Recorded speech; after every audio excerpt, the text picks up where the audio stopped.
is LA. Just, you haven't been watching this, have you? Mr. Dookie Fly Swatter and the Haunted Garage! Haunted Garage is a full-on assault.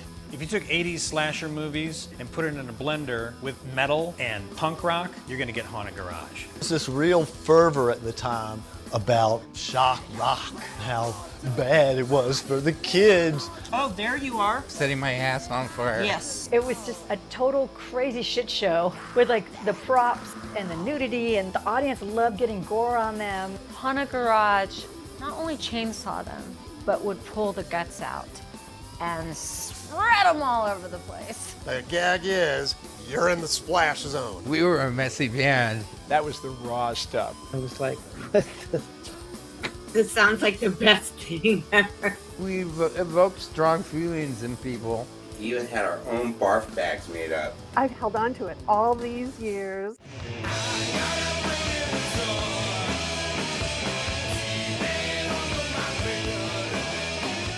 It exploded. There were lines around the block to see Haunted Garage. Just thinking about it, I get a chill.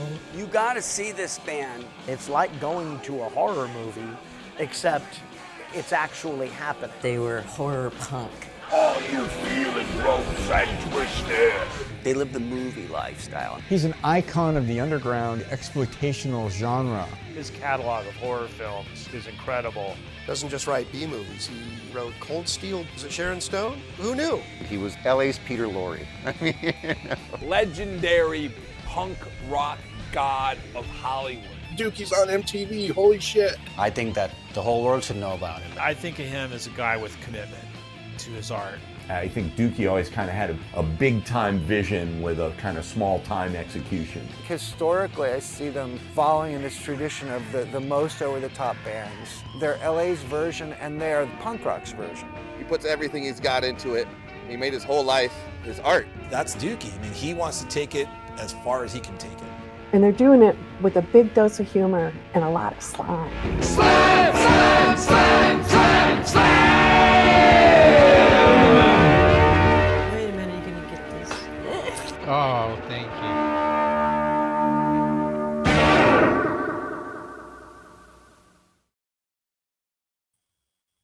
I did it right this time on full screen. Hello, it's me, Kevin Vonesper, and you're watching the GWARPod, the show where I talk to GWAR members, past and present, and other associated people. And today we have Paul and Ryan, aka Officer Ed Banger, and Inmate 804-867-5309 from X-Cops.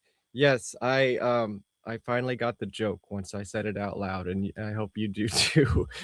This is your first time watching. Hello and welcome. My name is Kevin Vonesper. I'm a musician, photographer, and documentary filmmaker from the New York City area. You may know me from the Grammy-nominated band Green Jelly sometimes, or my newest musical project, Pop Perversion, coming soon. You may know me from photographing the underground scenes in New York City, such as the Red Party last night and every second Saturday at the Mercury Lounge. I'm almost done with my documentary, The Life and Slimes of Dookie Flyswatter and Haunted Garage, as you just saw the new trailer for, featuring interviews with members of L7, GWAR, Faith No More, and Scream Queens such as Brink Stevens and Michelle Bauer. Don't forget to like, share, subscribe, and comment below here on YouTube. And if you're watching live, join in on the conversation. If you really like what I do, there's some links in the description where you can send me a tip. This is a free show. I expect nothing and accept everything. I still have some copies of my latest solo album available on vonesper.bandcamp.com.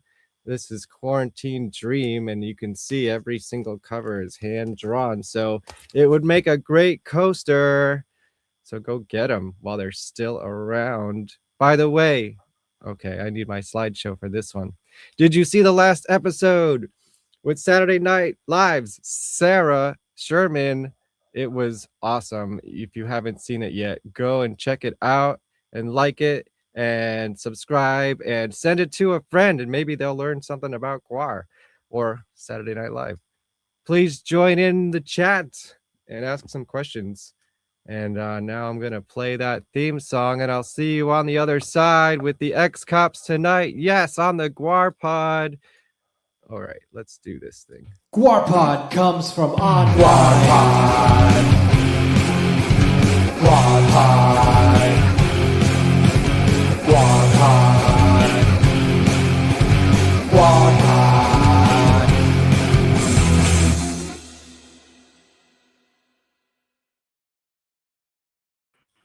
So I don't think we're gonna go. We go, but we should say. Oh, here we are. Oh, I didn't see you there. Hello, everybody. Hello, welcome to the show, the newest X-Cops. Oh, isn't that the drummer's job to make the percussion sounds? It's not anymore. It looks like I've been replaced in the first 30 seconds of this. Oh no. Whole interview now. Is anyone hearing? Is there like maybe a problem with your audio? Is anyone else hearing that? Oh my God, nightmare scenario. Let me know in the chat if it's just me. I mean, I can kind of hear you, but These are acoustic panels. We can do this, but yeah, I don't know. We everything seems to be in order. You sound good on our side. okay, cool. Let me know in the chat if there's any audio issues, and we'll try to fix it. Yes, cool. GWARman seeing GWAR this Friday at Reverb. Yes, I will be at the tour sometime next week. I got a question for you guys. What's the first band you were ever in? What was it called, and what did it sound like? Want to go first? Yeah, the first band I was ever in, it was before I owned an instrument. It was called the Jimmy Appendix Band. We just like beat on random household gear and wrote songs about cat food and rednecks. That's hard to beat. Can you beat that one? I can't beat that one, but I will say that those two subjects they'll stand the test of time. Yeah. They are still around and still very that's pretty good stuff. Now I think the first band I was ever in was this death metal band, and we were called Gutted. Oh, that's a good name. There was another Gutted, so we had to change our name. Oh, what did you change it to? Masochist. Oh, And then yes. Masochist. There wasn't a band called Masochist. There probably was, but we ended up changing it again to it was called Disinterment. That's where it landed. Nice. Yes, the people in the chat are saying there's some static on your end. Do you mind if I kick you out and you rejoin the room? Do you still have that link up? Yeah, the link should be up. Okay, cool. I'll see you in a moment. Sorry you're having issues. Yeah. Let's see. I'm gonna kick you guys and then you can rejoin. All right. Let's see if we can get that sorted out. Oh, don't you hate when that happens? It was great during the sound check, I will tell you guys. Hello, everybody. Humongous. Hopefully he has joined us. I saw you were live. I don't know how you do these crazy things and all by yourself. Go check out Humongous if you don't know. He does also shows on Sunday. And it's just wild. I don't know how he does it. Wow, indeed. Hello. Awesome. I think that's the documentary trailer, I think. Yes. Hello. Wouldn't it be funny if they just never came back? That would be terrible. Yeah, the X-Cops. They patrol your internet tonight. I know. Oh, I'll leave this for when they come back. Are you guys all seeing GWAR on the upcoming tour? I don't have the dates here on the stream, but go to GWAR.net and check them out. I will be at the Starland Ballroom in New Jersey with my camera. So if you see me, let me take a picture of you, preferably before and after the blood. That would be cool. I like the before and after photos the best. All right, let's see. Mic working. Hello. Yes, it sounds better. We're back, everybody. Hey, hello. Guys, thanks for your patience. Pardon our dust. Yeah, no worries. Better late than never. Hey, this guy knows you guys. You drank beer and ate pizza with them, apparently. Is there a lot of that on the tour? A lot of pizza, a lot of beer, a lot of good people too. Yeah. Nice. All three. All four. So, I guess tell me your GWAR. Well, first of all, did you guys both grow up in Richmond or in the area? I'm supposing. Yeah, born and raised. Yep. Yeah. In the So, area. what was your first time that you remember hearing about GWAR? School. Yeah. Elementary school. Middle school for me. Like, Uh-huh.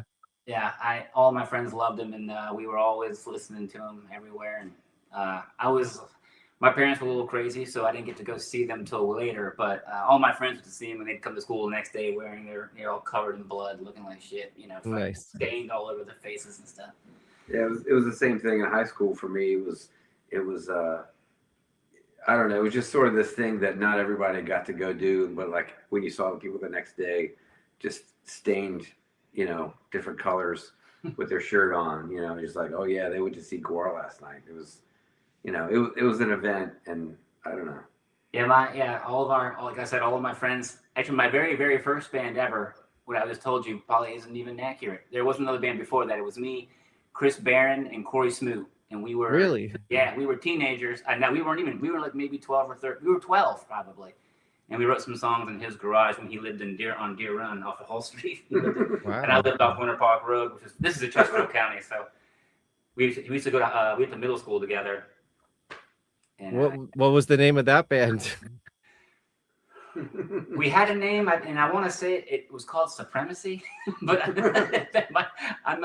I can't quite remember. Chris Barron, right? He was also in Disinterment with me, that death metal band, playing guitar, so he might know too. But yeah, that was great. We had our couple originals, tried to play some Slayer songs, but we didn't do a very good job. Did you ever record anything, like even like rehearsals and stuff? There is one recording that's terrible that we played my very first show ever playing in front of people was my friend's birthday party, and we played upstairs in the living room. And it was a surprise party, so when she walked in, we started playing Four Horsemen. So she walked in like, nice. It was pretty cool. You covered it, but there is a recording of that show actually that I have it at my house. That's super cool. Hey, if you ever need any VHS transfers or anything, I can do all that stuff. Oh yeah, as you can see from so keep that in mind.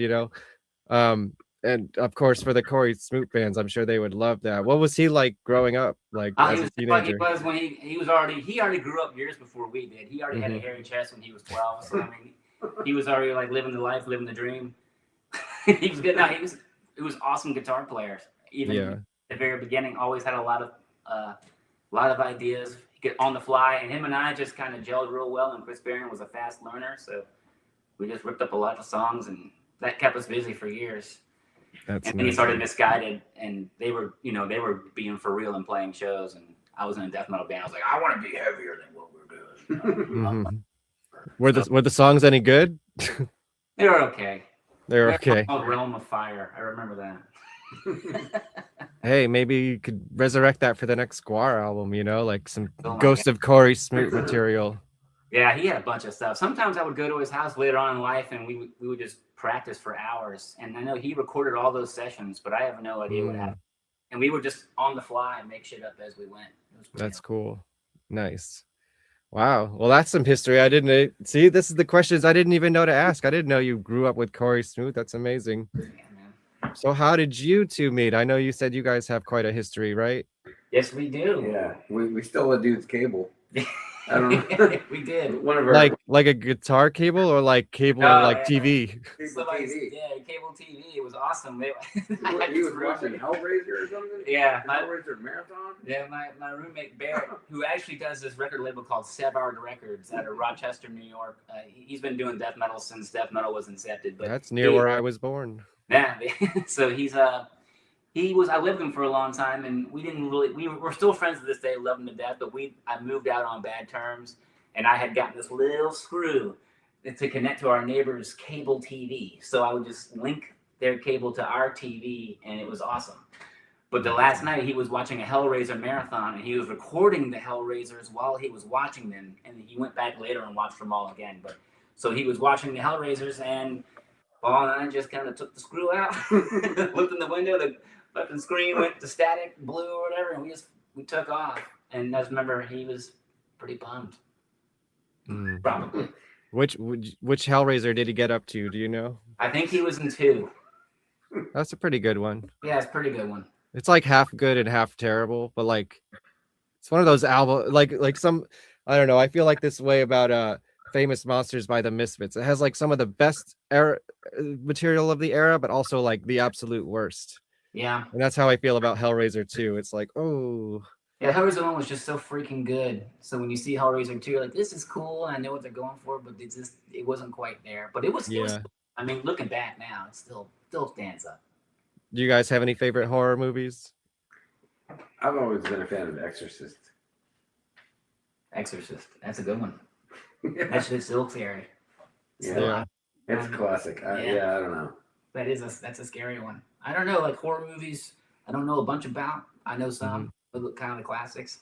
One of the scariest movies I ever saw was this movie with Chuck Norris in it. It was called Silent Rage. Never heard of this movie? But It sounds vaguely familiar. The villain in that movie just will not freaking die. Like, no matter what happens to this, he just will not die. But it's classic because it's like deaths. I don't know. He's something else, but Chuck Norris is kicking this guy's ass the whole way through. But I saw a really scary 90210 episode the other day. It horrified me that Steve didn't make the basketball team because Brandon cut him off during tryouts. It always happens to the 90210. Yeah, horrified. They're supposed to be.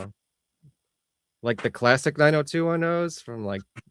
Yeah, I think it's the only one. Were they friends? Yeah. Okay. Oh, well, I was just trying to go. We made high five after, but but Steve was bummed. Nice. Always looking out for Steve. So what happened after you stole the cable? Did you guys start playing music together or what? Well, we were friends. He was playing in other bands, and at the time I was in a band called Darkest Hour that I had just joined a couple years prior to that.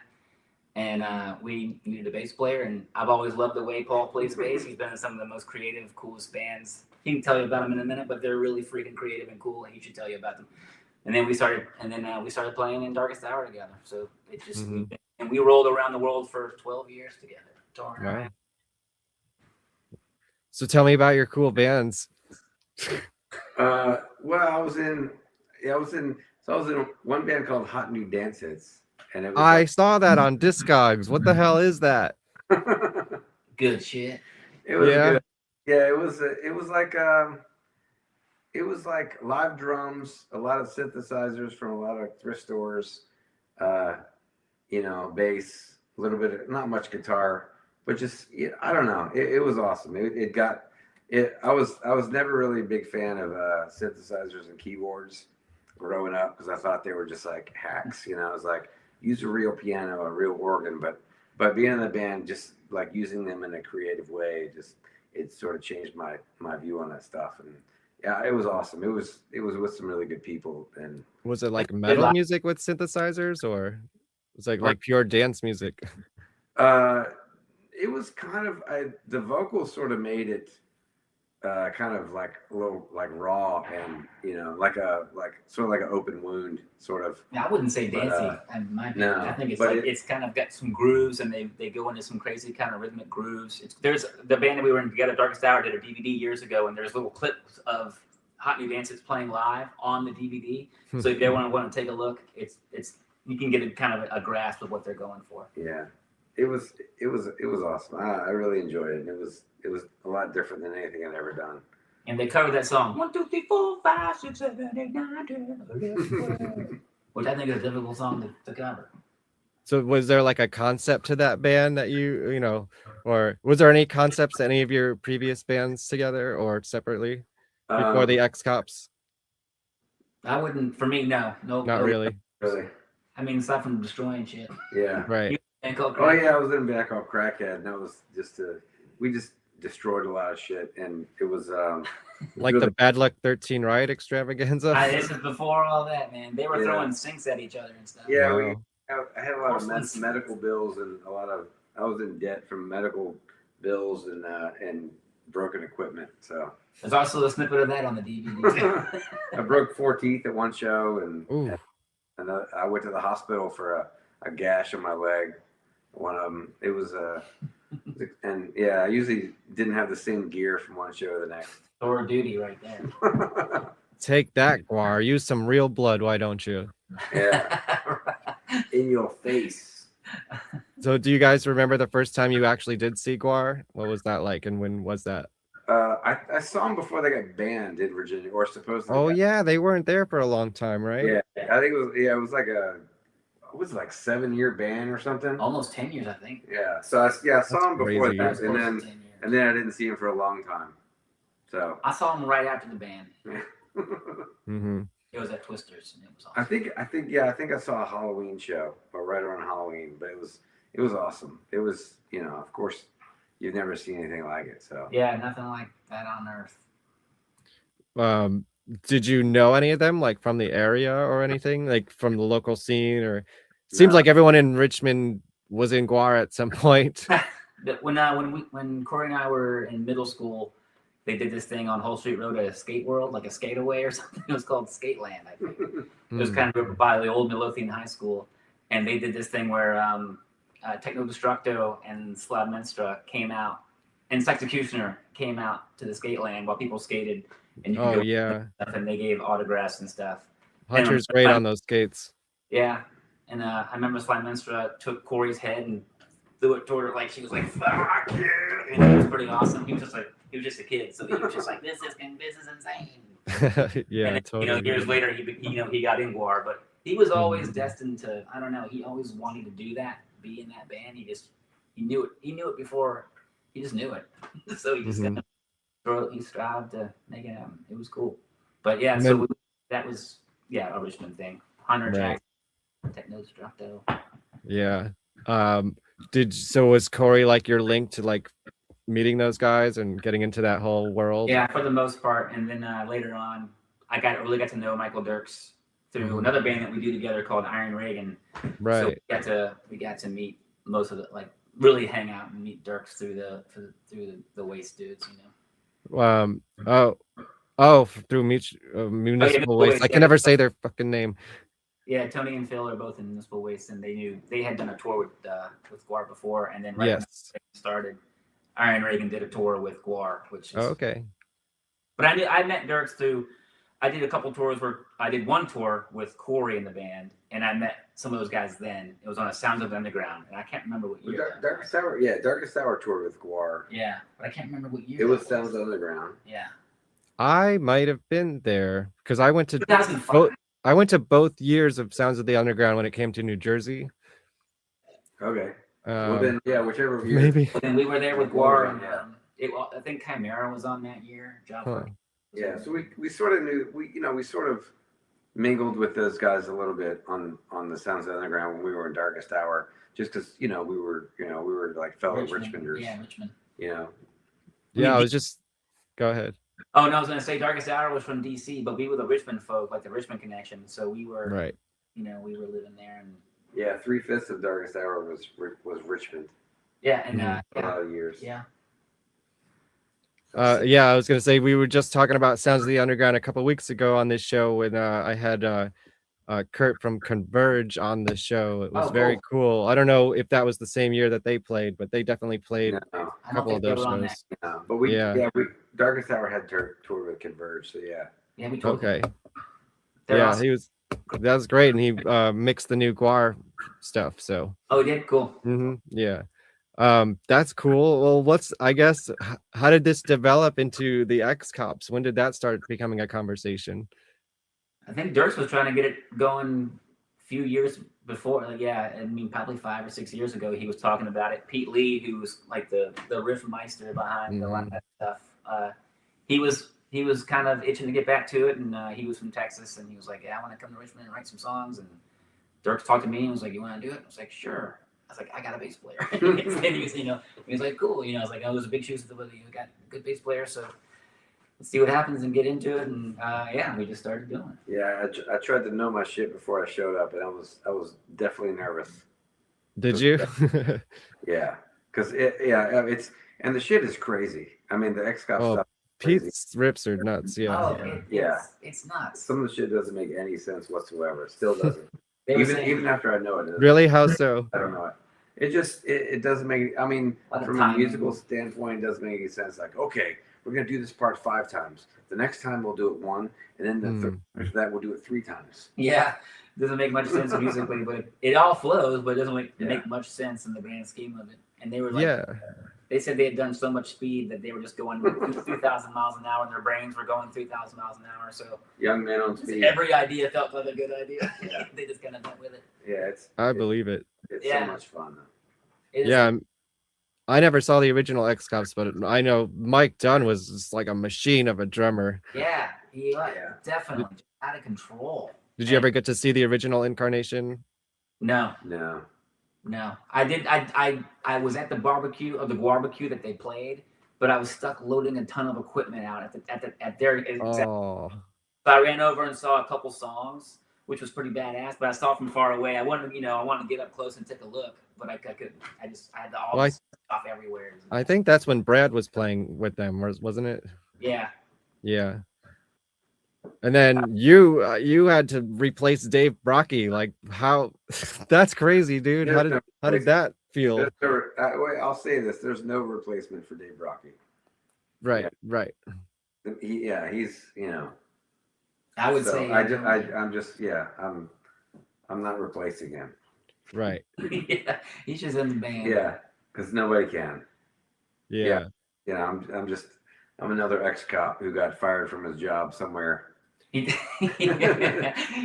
know Dave Brockie did send me a funny text one time after Corey passed away. I was like, man, that's some big shoes to fill. And he wrote back, big rubbery ones. I always thought that was really funny. Yeah. Well, I guess maybe we could segue that into characters. Like, how much say did you have in your characters in the band? And you're the inmate, and you kind of have the same sort of thing that Dave was doing. Was that like a conversation that it? No. And you're playing the Steinberger like he did too. Well, I thought it looked like a nightstick. Oh, that's a good. So I was like, look, and Dirks had one. I was like, oh yeah, I'm gonna get one, and it'll look awesome. Like we're both. It was just like a surprise. I showed it in practice one day, and I was like, hey, look what I got too. It's like we've got they look like nightsticks, and we look cool together. And then, and as far as the character, I was like, I don't know what the fuck I'm gonna do. And then I was like, I found this crappy Halloween costume, and I was like, oh shit, it already has the name tag on it, and and I just bought like a pre-made Halloween costume. And I'm like, man. And then after I bought it and it showed up, I looked at it and I was like, they're going to hate this. I was like, what the hell did I do? So I showed them and I showed up and then they're like, oh, that's great. That's great.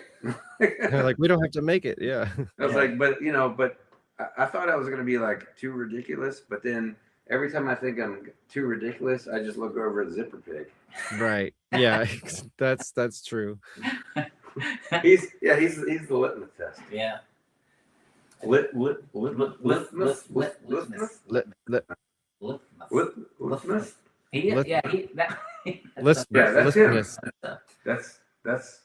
That's the Zipper Pig. I don't know how he always wears like such heavy masks and all that stuff. Like even his other GWAR character, it's like, dude, you're just like most of them are like mostly naked, and he's just like in like he had a snorkel in there. I don't know how they... He's in like an Iron Maiden.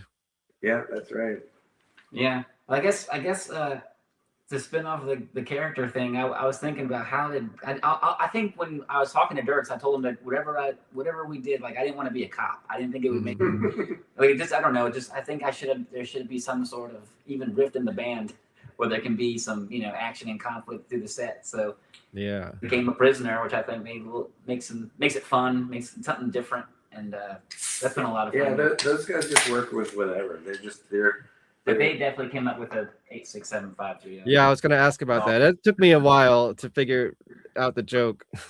Yeah, those guys are so creative. Yeah, and they love just getting together and putting their heads together and coming up with creative ideas to make things work. Funnest thing is even on tour they'll come up with ideas. We had a song there. They're like, no, we should do like a piss test during this. Do like some kind of piss test where we start just piss everywhere. And like, oh yeah. The next thing you knew, we had like packs of medical fucking grade piss cups. Yeah, we're all taking shots of it. Taking shots out of these piss cups, and then they made this thing where he could come out and piss all over the place. I don't know. They don't say it, laugh about it. They say it, and then the next day they're doing it. And if it doesn't go right, that night they go, what didn't work about that? You got to come from behind me. Like they'll orchestrate their fighting, and they're like, God damn, this is cool because it's like I gotta be able to fucking squeeze piss out. So you can't push me over here. You can't be over here. Mm-hmm. It's fun to watch that activity in the van. That was a good Matt. Yeah. Yeah. So when you see Matt and Bobby and all those dudes, it's cool to see it. Like all those guys, like each play such an important role in everything that goes on. I love watching it. And they're constantly thinking of ideas. Never end. lyrics, song titles. Yeah, even like everything. the van rides. It's awesome. Yeah. You know, you just want to record it because there's so much stuff. You know. So Yeah. it's How was that van tour? I'll tell you, we made it, but the van barely did. Really? I think the band hardly made it too. I was at that last show in Brooklyn. And everyone was sick. Yeah, it was rough. Yeah, there people were sick. The I was van like, why is everyone in a weird mood? And I'm like, oh, Yeah, okay. I was pretty ill. Yeah. Pete was Pete was Pete barely made it. He was like freaking out on stage. Yeah, that was New York City. He was on stage just laying there vomiting, and I kept looking at him like, should I stop? And he's like, no. You're still playing. Really? Which show was that? Was I there? TVI, I think. Yeah, you were there. Oh, at the TVI. Yeah. He was on the floor, just kind of. He didn't look good. But he told me, he's like, I'm not. He's like, don't stop. I'm like, all right. Yeah, I didn't get to talk to him that night. He's been on the show. Sick as shit, man. Yeah. You want to see a video from that show? I have a video. Yeah. We can talk over it. It's not like the best quality, but I got barbells. Oh yeah, good one. Yeah, that's early in the set, so I think Pete still might be on his feet. Yeah. Yeah. Too bad. I wish Brad was there for that one. Yeah, me too. It's Yeah. Fun when Brad, because Brad, well, it's, but he has a whole new element. Right. I still had the rain jacket on. Oh yeah, did you take it off at some point? Yeah, sweating my ass off in it. Yeah. What's the story behind the raincoat? Pete gave it to me. Pete was like, "Hey, we like raided some dude. We took a bunch of shit from his house, and yeah, so that was like it's like a legit police jacket from Texas somewhere. I don't know. Oh wow. So yeah, I'll play a couple songs in the rain jacket, and then costume change. I mean, why not? That was definitely the last night of that tour because Yes. everybody was just sick and like, we gotta go home. And our show in Richmond, well, the one at the beginning of the tour had gotten canceled, and then we had another one that got canceled. So it just kind of never happened. So yeah, the water went foul in Richmond, and a bunch of clubs closed down in Richmond. Right. So our show didn't happen then, and at the end of the tour, we had to cancel it because Pete was dying. Pete was actually dying on stage. So. Yeah, he was having some trouble, but Yeah, it was a rough one. But it was an interesting bill because every band had like members of GWAR in it or at some point. Oh yeah, that was awesome. Yeah, it was great. Yeah, we had like a photo of all the bands when we played New York. Oh. And all the bands were on stage. We took a tour photo. I think. Oh yeah, I think Sarah took that, right? Pete was already like walking away, and he had like a banana in his hand, and he just looked like he was over it. Green. He was done. Oh boy. Yeah, I was like kind of worried. I was like, oh no, this might be the last X Cop show ever. No, we're ready for more. Yes, I see. Going on a go boat. ahead. Yeah, we're going on. Yeah, we were trying to put something together for August, but it didn't work out. But I think we got a boat coming up. Yes, I have that in the slideshow. Let me get to the slideshow. Well, let's watch the end of this. Let's see. How we doing?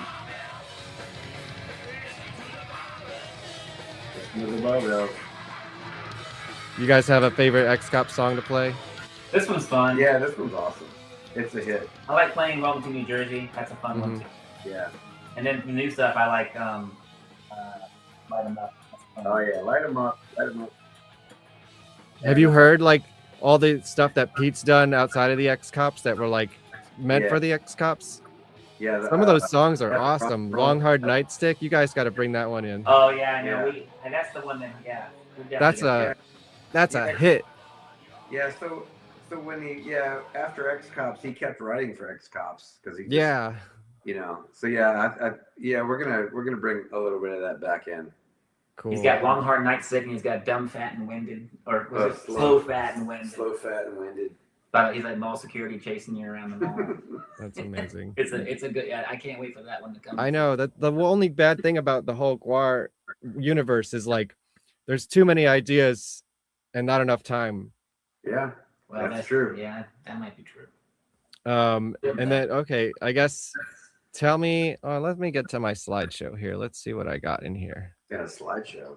I got a slideshow. I like this picture. Oh yeah, yeah. Oh that's yeah, good. yeah. That's a really good one. Yeah. So that is the ex-cops. And this was the first time I saw you guys on this tour. Age of Befuddlement. Yeah, yeah. And I got some pictures. I like that one. Yeah, that's a good one. Oh, that's a great one. Look at yeah. Those guys. Red.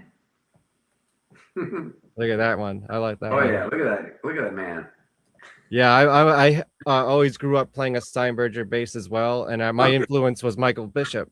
Really? Yeah. Yeah, yeah. Since I was a teenager. I remember seeing Keepone when I was young. And Wait, pause. You saw Keepone? Tell me about that. Oh yeah, Keepone. I just had Tim Harris on the show a couple weeks ago. Yeah, so that was like the blood, the blood that ran through Richmond's veins back then. Like it was like dirty, filthy math rock, and it was fucking awesome. It was like so many that was like you knew you were a Richmond band if you were just like there was like a math element to it. It was just like filthy and scummy because that was.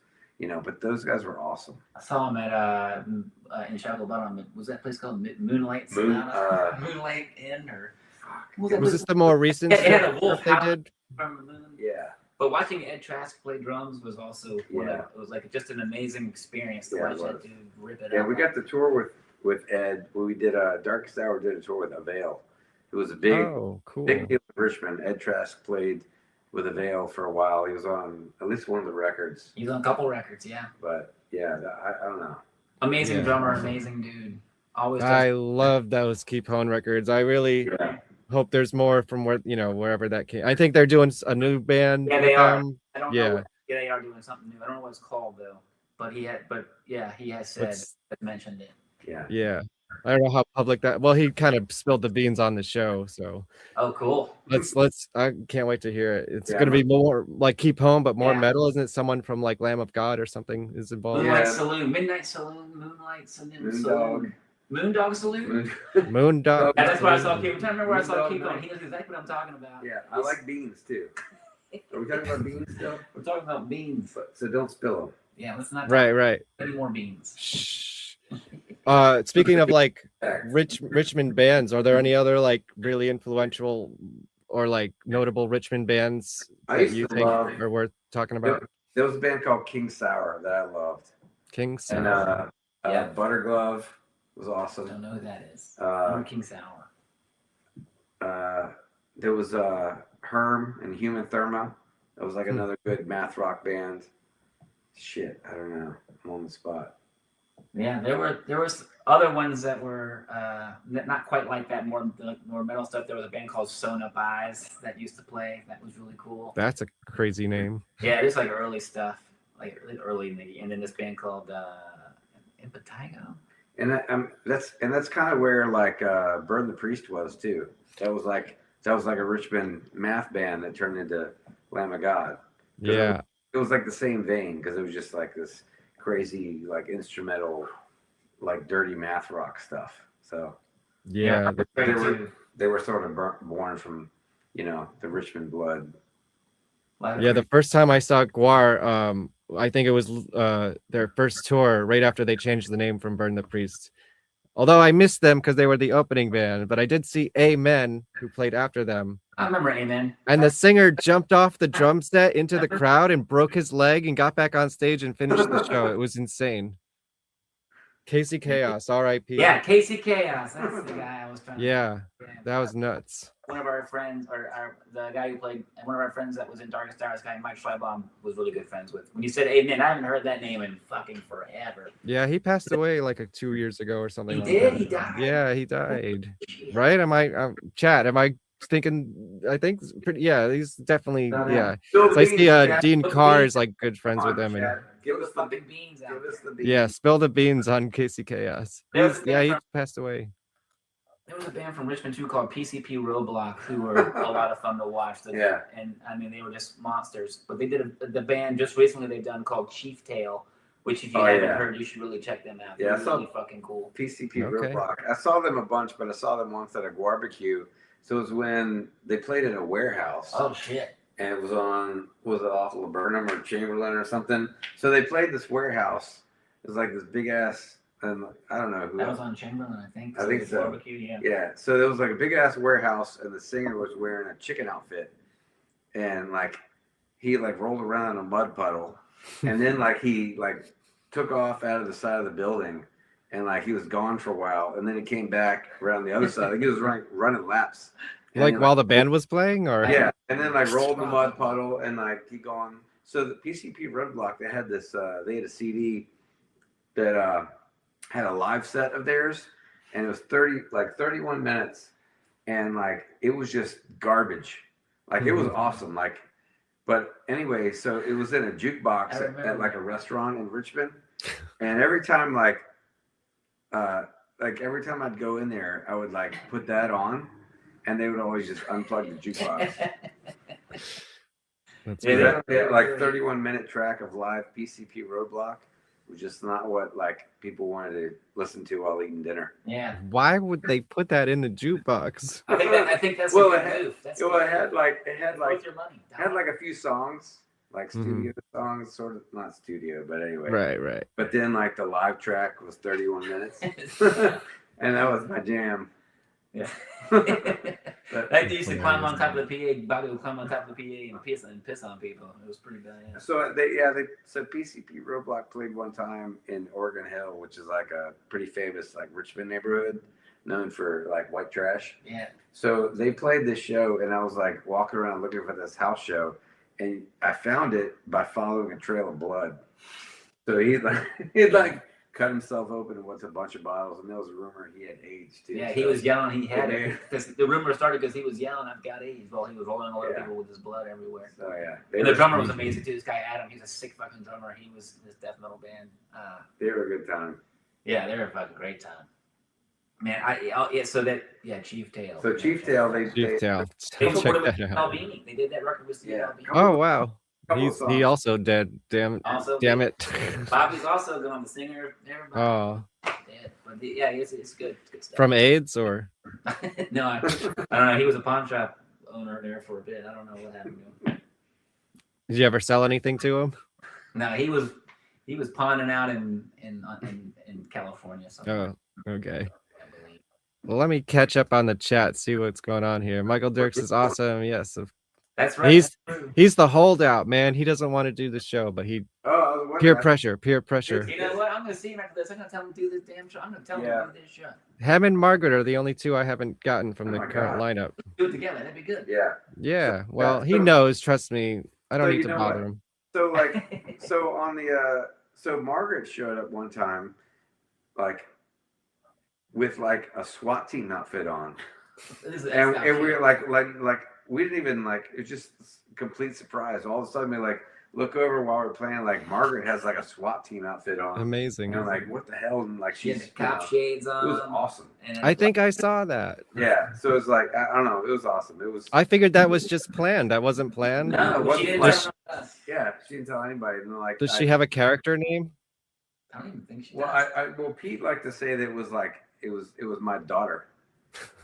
So, your daughter or his daughter? So we glued a mustache on her one night. She had a mustache too. It was great. There's a photo of both of us shaving, and but yeah, it was well, I don't know. Pete had some colorful names. He did. But, yeah, I can't remember. They were good. Joanna Banger. I don't know. Oh, that's good. Oh yeah, Joanna Banger. Oh yeah, and that that relates to your name, Ed Banger. So yeah. Oh yeah, Pete had a few. We should get him to do this shit. This would be fun. Pete's been on the show. Oh, he has. Okay. Yeah. He'd be a lot of fun. Yeah, Pete's great. Yeah, I miss Pete. I wish he was. Me too. I miss you, Pete. Well, you're gonna see him on a boat soon. Love you, Pete. Yeah, but we'll have him back sometime. That'll be great. Oh yeah. Let's see. Bob is a masochist for that. Yes, his costumes. Oh yeah. Yes, Matt. See, was Matt's piss routine inspired by this band PCP or no? What was the name of the band? I don't think so. Yeah. But that's a good way to look at that. That's fun. It's kind of like Richmond's G.G. Allen or something like that. Kind of like that. Yeah, I guess so. Yeah. Yeah. He was notorious for bleeding a lot, I guess. There was a digital tour bus. I don't think you ever anything but poop. Right. Saw you in Texas, and you were wearing a sombrero. Oh yeah. Yeah, sombrero. San Antone. Oh. Yep. I think that might have been the first night I had like the raincoat too. Yeah, I found sombrero backstage, and I was like, "This thing is." It's like character development. Wow. Yeah, that's right. You can never I go love wrong. that. Caught the X Cops in San Antonio. That was honestly the best show I've ever been to. I had to leave super early into your set, take my friend home. Oh, sorry about your friend. That was a good time. I was saying. Yeah, Dean Carr. I think he's been selling a bunch of Casey Chaos's stuff or something like that. I think they were pretty close. He's in the documentary as well, the Dookie Fly Swatter documentary. Do you guys know anything about Haunted Garage? No, but I saw the guy wearing a resident shirt, so I gotta. Yeah. It's pretty badass. Yeah, that was very cool. Cool. Well, let's see what else I got here. This was the next time I saw you. The next, the Entitlement tour. That's at that. What's that? Yeah. What venue is it? This was at the Webster in Connecticut. I Oh, think. okay. Yeah, that place looked. I remember that place. Yeah, and Squid Pisser played. Oh yeah. They had the crazy backstage area. Oh look, I got it through the leg shot of you. Yeah, that's good. Thank you. Yeah, that dude.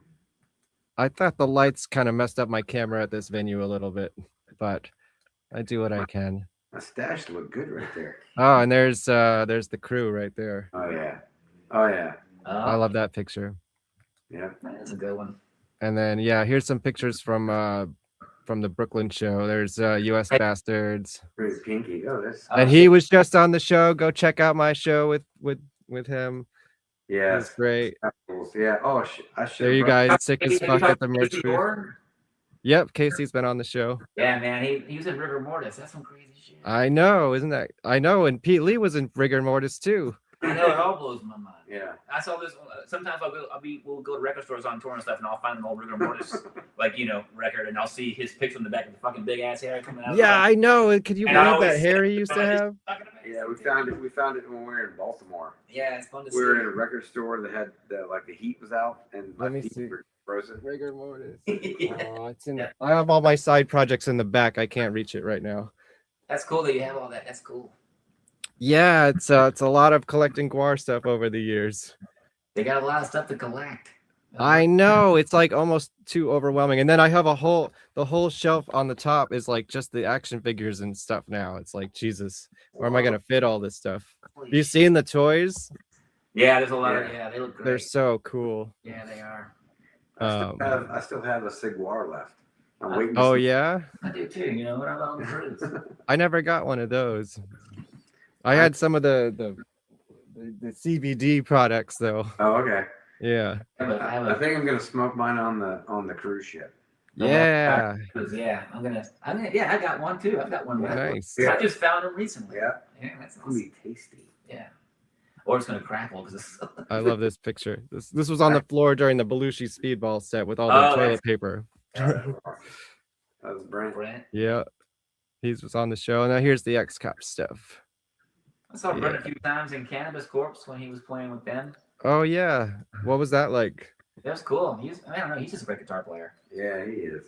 He's a filthy guitar Yeah, player. I love filthy his ass, style. good guitar riff writing. Yeah. I'm glad he's back doing his own thing, you know. Yeah, they're good too. They were fun to tour with also. Yeah. I like that picture. Yeah, these are okay. Yeah, there's These are some good awesome. stuff Yeah, with these Pete. are great. Look at Pete. Pete. Yeah. Fucking He was struggling. Oh yeah. Was this TVI? That's awesome. Yeah, this was at TV. I go there a lot actually. There's a lot of cool parties there. I bet. I mean, that place is awesome. I like Yeah. that spot. Did you see that that Iggy Pop portrait in the front room? Oh, where he's that's all cool. naked? Oh shit. Is that new? Has it been there the whole I time? think it's been there. Huh. Because it wasn't TVI, it was like a name of a song, right? Probably. I don't know. Yeah. But I know that. Well- that'd be pretty cool. That's a great question. Yeah. We'll find it's someone in the Google chat. knows. TVI. What's TVI from? I think it might be an Iggy Pop or a Stooges song. I think it's a Stooges Google song. knows the answer. Google knows. What okay, let me ask you this. Are you guys currently involved? I mean, Ryan, I've seen your Discogs. You're like in a million fucking bands. I think half of those don't even exist. Right. Are they mostly No, just studio projects and stuff? No, I mean, I'm in a band called City of Caterpillar. It's kind of like a crazy experimental rock band. I think there's some metal elements there too. A lot of metal elements, but it's very heavy. Been doing that. It's on Relapse. We did a record on Relapse, and then I'm in a band called like a 2-piece grindcore band called Suppression. Me and my friend Jason Hodges. We've been doing that band for 26 years. Wow. So yeah, I've been doing that for a while. And then we got X-Cops, and then Paul and I are doing Iron Reagan together. You're still doing that as well? Yeah, we're touring this summer. Nice. Yeah, with Machine Head. Coming your way in June. We're playing. Oh, no way. With Sheenhead, huh? That's pretty cool. Playing Brooklyn. Playing Brooklyn. Yeah, which venue do you know? No. Don't know. Are the tour dates out? Yeah, they're out. They're online. You can check them. Let's see if we can figure it out. I want to know where you're playing. Yeah, come on out. Come It's see you. fun. Iron Reagan. It says that it's a super group according to Google. Is that true? I'm the least super of the group. I think we're the group part, but the super part is Tony and Phil. And then our friend Adam Gilliams, who's in a bunch of bands from Richmond, he plays guitar. He's a fucking shredder. He's also in Rubicon with Phil. And he's in a band called Disrodder and another one too called, I think it's called Hellion Child. That might be his brothers. Oh, wait. This just in. This just in. Adam just started another group. Yeah. Adam starts bands. That's what he does the best. Like, he's a great guitar player. That's why. Here we go. With Killswitch Engage, Machine Head, Iron Reagan, and Havoc. Yeah. Yeah. And Nick Dude, that's gonna be awesome. Yeah. Oh, they're at the Brooklyn Paramount. I don't want any of his pictures of his species. None of them. Our friend Nick, who plays bass, he's fucking great bass player. He's in a band called Cephalic Carnage, but he plays bass in Havoc. He's like an old friend of ours from Darkest Hour. We used to tour with him all the time. So nice. It's gonna be awesome. Yeah, I'll try to make it. I've never been to this venue, the Brooklyn Paramount. I don't know anything about it. Yeah, neither. No clue. Yeah. Well, let me know if you can find parking. Yeah. Well, I drive there to Brooklyn all the time, so it's probably not too bad. That lineup was the best combination I've ever seen. Yeah. Oh, that's very cool. That was a cool tour. Yeah, These are X-Cops. They just did a new. They got a new song out there. Who it is? Belushi? Yeah, they got a new song. Yeah. Video going. Yeah, they're funny. I've been trying to get him on this show, but his schedule with like what he does for a living is just like, okay, dude, I don't know, man. You have an open invitation if you can make it work. Who's that? Yeah, which guy are you trying to get on? Yes. What's his name? Who used to be in GWAR? Jameson. Yeah, Jameson. That dude, man, he's always got like 7 or 8 vaporizers around his neck. They're all different flavors. He has multiple options.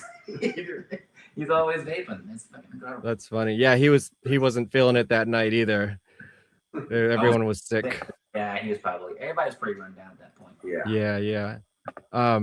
Let me ask you this. Is there any bands that you've been in that you feel is like most you, like defines you most musically? Oh shit. Defines us music. Like, do you guys write? Well, I grew up listening to death metal, and I'm in a death metal band too called Mammoth Grinder, but it's not super, double bass. It's like more kind of mini death metal stuff. Awesome fucking band. But I think right now I would say the 2 funnest bands I'm in is probably X-Cops and Iron Reagan. Yeah. Like, they're just for fun, and like, Suppression's just a lot of work, but I love it. But it's very, it's very demanding. But not to say that these songs aren't demanding in it, but I got history with him, decades. So it's kind of cool to be touring with him again in multiple bands. Yeah. So that's why I feel like the rhythm section's important. You're only as good as your drummer. And we've been holding down that fucking shit for years. We've been cruising around. I don't know. Yeah. That's awesome. Yeah.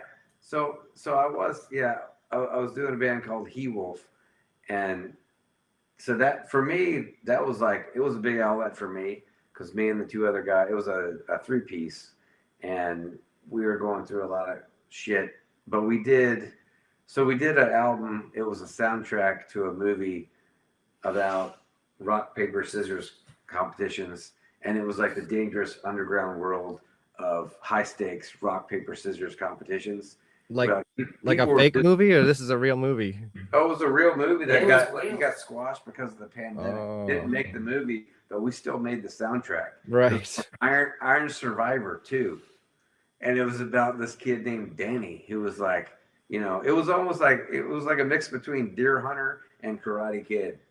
But that, yeah, for me, like that was awesome because it just, you know, that was good shit. And Johnny Cool. sang on that, Yeah. didn't he? Johnny was in a band called Alabama Thunder. Yeah, so yeah, it was with a couple guys from like old Richmond friends, and we'd done a few bands together. But yeah, that was good shit. And Yeah, the guy who plays drums, this guy Eric, he was also in Crackhead with. he was a Crackhead, and he was in Herm and Human Therma. Awesome fucking bands, awesome fucking drummer. Yeah, The family tree is just crazy. yeah. The family tree in Richmond is awesome. Yeah. If you look up Napalm Death's family tree, it is really fucking something to behold. It is this big, but in the smallest print. Well, Mick Harris has been in like a million different know, little all those- projects.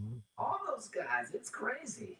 Yeah, I'm a big fan of like his what was it, like Painkiller, Oh yeah. and like that weird stuff he does with John Zorn and Bill Laswell, like And John Zorn's when he did some shit with Napalm Death too. That was pretty fucking crazy. right. You know what? I think I saw Napalm Death open for GWAR. Well, I definitely saw them open for GWAR a couple times in New York, and I think John Zorn ran on stage and did a sax solo. He And it was did? so Was that short. during Napalm Death? Because they had that one part, but he came out and did it live. I believe he did, and then it was so short that I was like, I didn't even register, and I just totally missed it in my head.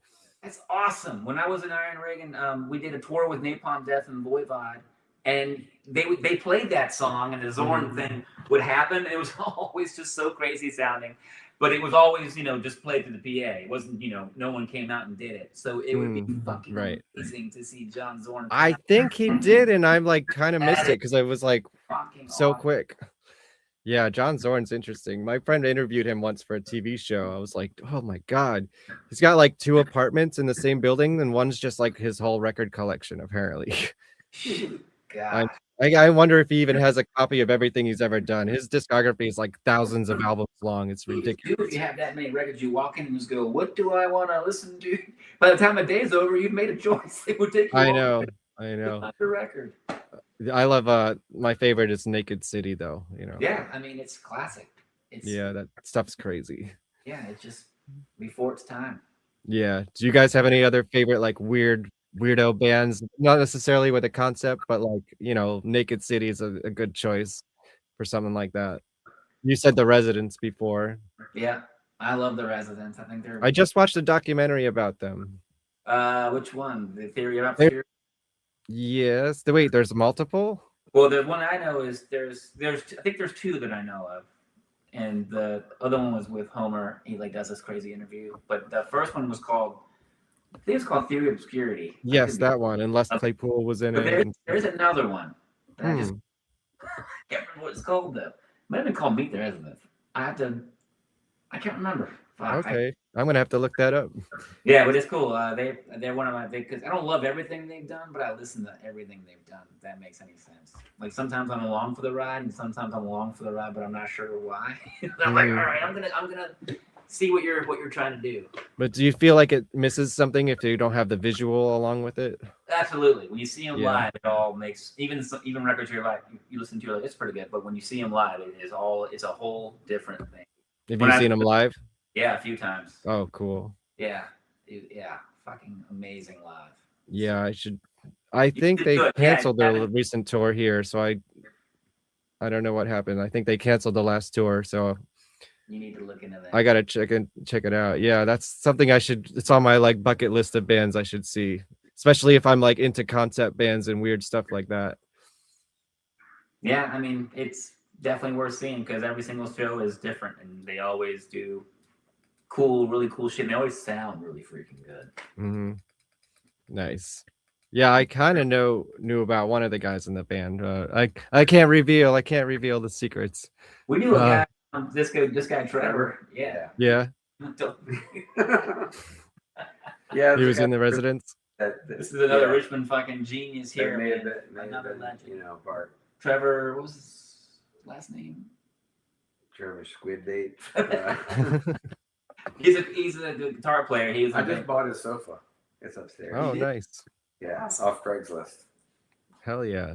Yeah, he made me go through Craigslist to buy it. You're like, what an asshole. He's weird.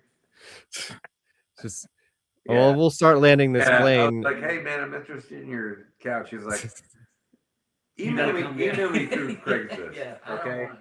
It's like, yeah, we need to go through the proper channels here. Yeah. I got his sofa, but he Hell delivered. yeah. Okay, that's good. Yeah, that's probably He's got a flower delivery van. He does. But he also delivers sofas in it. Which is perfect. That's an added bonus for sure. Well, I guess before we end, like, tell me a little bit about recording the album or EP or whatever you call this. Is that an IPA? Sorry, I didn't mean to not listen. I'm just, That's okay. I'm more interested in your selection of beverages. It just came through the wall. I don't even know where it Yeah. came from, but some kind of Star Hill beverage. I got a bingo beer. American A wheat. free space. Yeah, try any of those Guar beers. No, yeah. I have all the cans though. I have Barbies I drank. I've got them at my house. I got one left over in the fridge, and I'm sure it's like probably not safe to drink anymore. Is it the odorous beer, the red can? That's the coolest. No, it was Guar Smash. I think it had the penguins on it. Oh, cool. Yeah, I like that one. I think I'll crack that open once I get Danielle on the show and be like, Yeah, there you it'll go. be like That'd be poison. cool. That'd be cool. Yeah, I need to get. She worked at the one of those Village. tiki mugs. Danielle worked at the Oh Village. yeah. Tony Veresta has one of those. Yeah, I Tiki know. mug. Oh yeah, you saw it. Yeah, I saw it. Danielle used to work at this place called the Village in Richmond. It's like a classic diner. I was just in there. It still looks the exact same. Has never changed. And their mozzarella sticks are squares, like these fried square balls of cheese, which are fucking awesome. They're delicious. Did she ever wait on you? Yeah. Really? That's crazy. Yeah. But I mean, she didn't know me or anything. Right. But did you know who she was? Oh, absolutely, man. Uh-huh. People would go in there just to like, yeah, I'm sure she's quite an attraction, yeah. She was cool, and she was always super cool. Yeah, we talked about it. I talked to her on the phone, and we had a date scheduled and everything, and then she was like, you know what? I want to be the cherry on top. I want to be like the last person. I'm like, okay, don't die or anything. Yeah, she was awesome. Yeah, that's going to be a great conversation when it happens. It'll be great. Yeah, it'll definitely. I bet she's got a lot of cool stories. Oh, hell yeah. And scores to settle, I'm sure. It's like, hey, I'm just gonna like sit here and let her talk. I don't care what she talks about. Okay, tell me about the album. Oh man, yeah. So the EP. Yes. We started writing that thing, and it kind of all came together. Like they had some ideas, and we just. Well, they had some songs left over from the last incarnation. Like Conflict Management was an old song. Yeah. Oh yeah. I think they played it live. They did, yeah, So, back in the 90s. So we put that one together, but yeah, all the rest of them we I think Where the Pigs might have been one that Pete had. Yeah. But I think besides, and we did a police cover, which get it. It was police. Yeah, that was fun. And then the other ones I think those were. Oh yeah, Kinderhearted, Light 'Em Up. Kinderhearted, that's a That's funny. great title. Yeah, it's good. You guys gonna contribute any songs or sing any songs I don't know. in the future? Yeah. Have you thought about it? We've written some new material, so it's out there, but we haven't. Yeah. Oh yeah. Yeah, we've got some songs cooking right now. Yeah. For the X-Cops or just in general? Yeah, for X-Cops. Okay. Anything you can reveal? Any funny names you got? We have one. Well, yeah, we had been working. Yeah, Long Hard Nightstick is there. Yeah, so. that's definitely one. That has to be on the next release. That song is incredible. Yeah, we've already written. It's written. That one is written. Yeah. And then we wrote one called "You're in Trouble." But so you can do Matt's gag again. So we can do a lot more. But spelled with a U. Yeah, you. Mm-hmm. Right. Yeah, get it? P when you see it, you'll get it. The yellow stuff. It'll take a few times, just like the name of your character. Like I didn't get it at all until I made the flyer, and then I said it out loud. I'm like, oh, yeah, that's funny. It's a classic. Yeah, classic tune.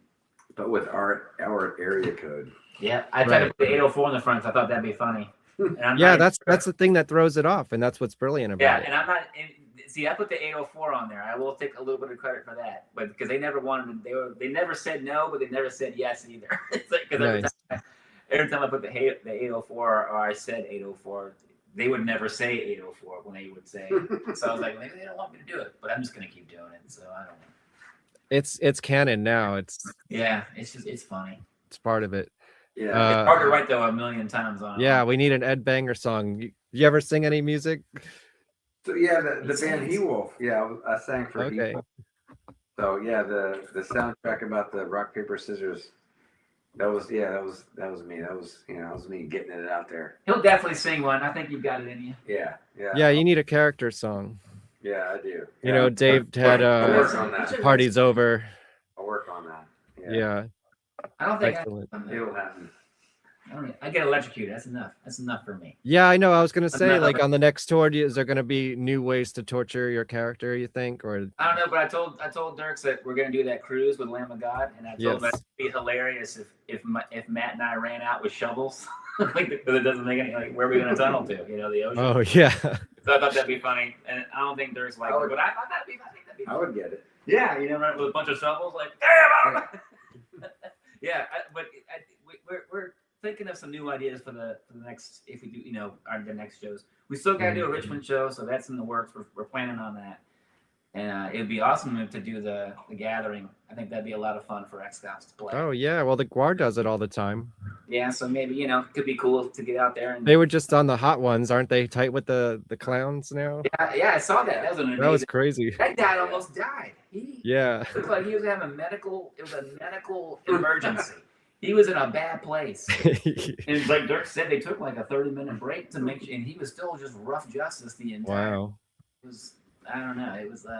It was quite entertaining, I'll tell you that much. It was Yeah, better than that new eating show they did with Eric Andre. That was a mess. I don't know if you saw that. No, what was that about? What happened there? GWAR, like a week or so ago, they released an episode of some show that Eric Andre does where he sits down and eats food with people. And GWAR was one of the guests, and they were more like background, like everyone just talked over them, and it was pretty funny. I don't know. Actually, it wasn't that great, but you should watch it because it's GWAR and it's funny. Yeah, I guess we're taking a look. My favorite thing is like when they show up in pop culture, you're like, why the fuck is GWAR here? I love that. Yeah, which is cool. Yeah, you gotta love that. That's good. They need to be in everybody's face at all times, if at all possible. Yeah. It was Balsac and Blothar and Grodius. Oh, yeah. They're playing Richmond soon. They're playing Richmond this week. Yeah, this week Thursday. Are you gonna go? Yeah. That's the plan. Yes, I'll be there. I guess it's next week as well. They're coming to New Jersey. I'll be there. I hope somebody puts me on the guest list though. I Yeah. gotta call. If anyone's watching, I do, Paul yeah. and I need. But hey, Bob, I bought you a magnet. Bob, Yeah. I did buy Bob a magnet in Portugal. Yeah. That's nice. I I gotta gotta present it to him. I gave him a record. It's this guy here on the front that says his name is like Antonio or something. And the record's called Why Do I Sing? Yeah. So every once in a while, we'll like, because Bob has like, he's got this weird record fetish of just. Did he tell you about his record thing? All the crazy records that he has. This sounds vaguely familiar, but tell me about it. There's one guy who's like, there's like burn victims that sing records and stuff, and he finds all these I don't know, really weird. Like he has all the celebrity, but weird celebrity albums. It's like this preacher that was like burned and almost died, and now sings albums, and he autographed this shit, and now Bob owns it. Yeah. Wow.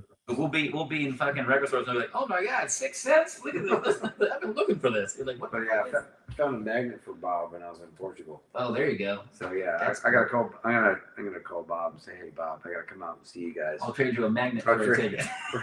Hey, not a bad deal. I'll give you a magnet. If you don't, then I'll stomp your magnet in the ground and curse your name. You know what's funny is I want to translate this to you because I think it's hilarious. But Paul's dog has been in here the entire time. And that dog Oh yeah. blowing ass this whole fucking. Oh no. This room is full of ass. And the doors are closed. Seriously, we've been wallowing in farts for. So we're just gonna slowly watch you die now. No, we are dying. This is methane poisoning. Yeah. You know who Devin Townsend is? Yeah, he produced a GWAR album. He did a couple Darkest Hour two records. Darkest Hour records. Oh, okay. So we Dude, spent some time out in Vancouver with him, and one time we were out there, and he told us the funniest story where he was sitting on a phone where the cord wasn't very long, and he was talking on the phone, and he ripped this insane fart, but he was on a very important call, and he said that the entire time, all he could smell was just the death, and he just was so ashamed of himself, but he couldn't move away from it because he had to talk on the phone. And the way he describes it, though, is fucking gold. It's just genius. It's so funny. Yeah. He was like, well, I'd love to have him on the show. Oh, that would be. Oh, yeah. He's got a new thing coming out. A new Perfect. orchestral thing called The Moth. So he's probably out doing shit for it. You should get him on there while you can. He's probably all right. He's brilliant. Yeah, because he produced the GWAR record, and that was great. And he sang on it too. Did he? Yeah, the song Tormentor. Oh, that's right. Yeah, that's right. Yeah. That's fucking crazy. So perfect. Yeah, Was it I that would. on, that was on. Goes to Hell. Go to Hell. Yeah, that was Corey record. Yeah. Corey played guitar on that. Mm-hmm. Man, Jesus, that's fucking cool. Yeah, that was a cool one. Did that shit. He did a crazy solo on Darkest Hour record that is the weirdest guitar solo I've ever like he spun the whammy bar off and like was like digging the fucking strings with the Wango. It sounds cool as shit, though. What song is that? The song is called Full Imperial Collapse. I'm gonna check it out. Yeah. Deliver Us by Darkest Hour. Yes, I'm not that well versed in the Darkest Hour thing. I know you guys were involved. Is there anything you can recommend? Maybe one of the albums that Devin produced? Yeah, he did one called Undoing Ruin and Deliver Us. And Deliver Us. Nice. Yeah, I remember him. First time I heard of him, he was just Steve Vai's singer. Oh yeah, that's right. His Sex first and tour Religion.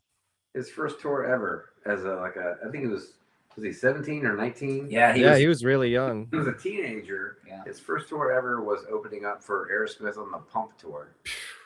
And that's crazy. Devin T. Yeah, singing for Steve Vai. Yeah. And man, awesome guitar players, both of them. Oh, for sure. And the guy that we were in Darkest Hour with, this guy named Chris Norris, he was obsessed with those dudes because he's like another guy. He's like a crazy guitar player. And he was in Darkest Hour for years, but he was also in that band Disinterment, but a guy I grew up with. But he was also just crazy into guitars and loved that shit. Guitar fucking people eat up some Devin Townsend and some Steve Vai. Yeah, definitely. Guitar players are weird. Yeah, they are. You gotta hand it to him. He did some shit with Joey Jordison when he did, or Chris did. He was in that band called Vimic. The record's actually, I think, gonna come out pretty soon. Chris wrote that record. Wait, it's not out? No, I think it's the last thing. Joey Jordison's been gone for a while. Maybe I shouldn't be saying any of this. Forget it. Yeah. We got beans all over the screen. No more beans. Yeah, no more beats. Never mind. I'm making that all up. I know nothing. I think Yeah. the oxides or the litmus from this dog's ass. Hey, so you're the new drummer in Slipknot. Me? No way. No. Brief. Now you've seen it. You know what I can do. Yeah. I can't do that shit. Amazing. That guy's a psychopath. Eloy Casagrande. What's this? Eloy? Yeah, he's sick. You got to be crazy to be in that band, yeah. Yeah. What band was he in before that? Sepultura. Oh yeah. I believe so. I think it was Sepultura. We toured with. We toured with Slipknot. Darkest Hour. Oh yeah. How was that? 2004. Wow. That must have been nuts. It was amazing. It was Black Sabbath, all original members. Slayer, all Hanneman alive and well. It was fucking Judas Priest. Yeah. Demewburger. Black Label Society. Yeah.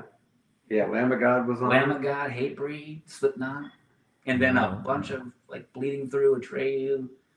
Oh, I loved, dude. I saw Bleeding Through once in like a house in Long Island. Oh, really? Long Island? Yeah, Where? in Long Island. God, I don't remember. I went to college there for a couple of years, and someone drove me to it was like a venue, but it was like someone's living room. Oh, shit. And like I started doing jumping jacks in the pit, and the singer, what was his name, Brandon, he just like flipped me over his shoulder. It was incredible. What the hell? I bet Bill Gordon was there. Yeah, our friend Bill Gordon. He was probably on the guest list. Yeah, You should ask him where that was if he was there. I'd love to like see some pictures or video from it. If you remember the name of the house, he might know exactly.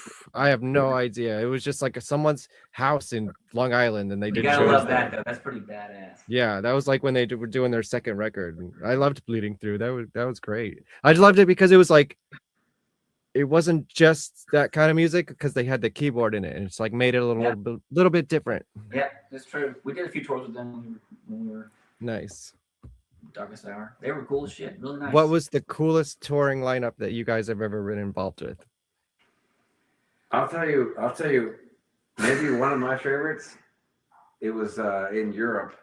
We did with Dead to Fall and Cephalic Carnage. Oh yeah. That tour was so in So Europe. much fun. They have the double-decker buses, so you have like 18 bunks.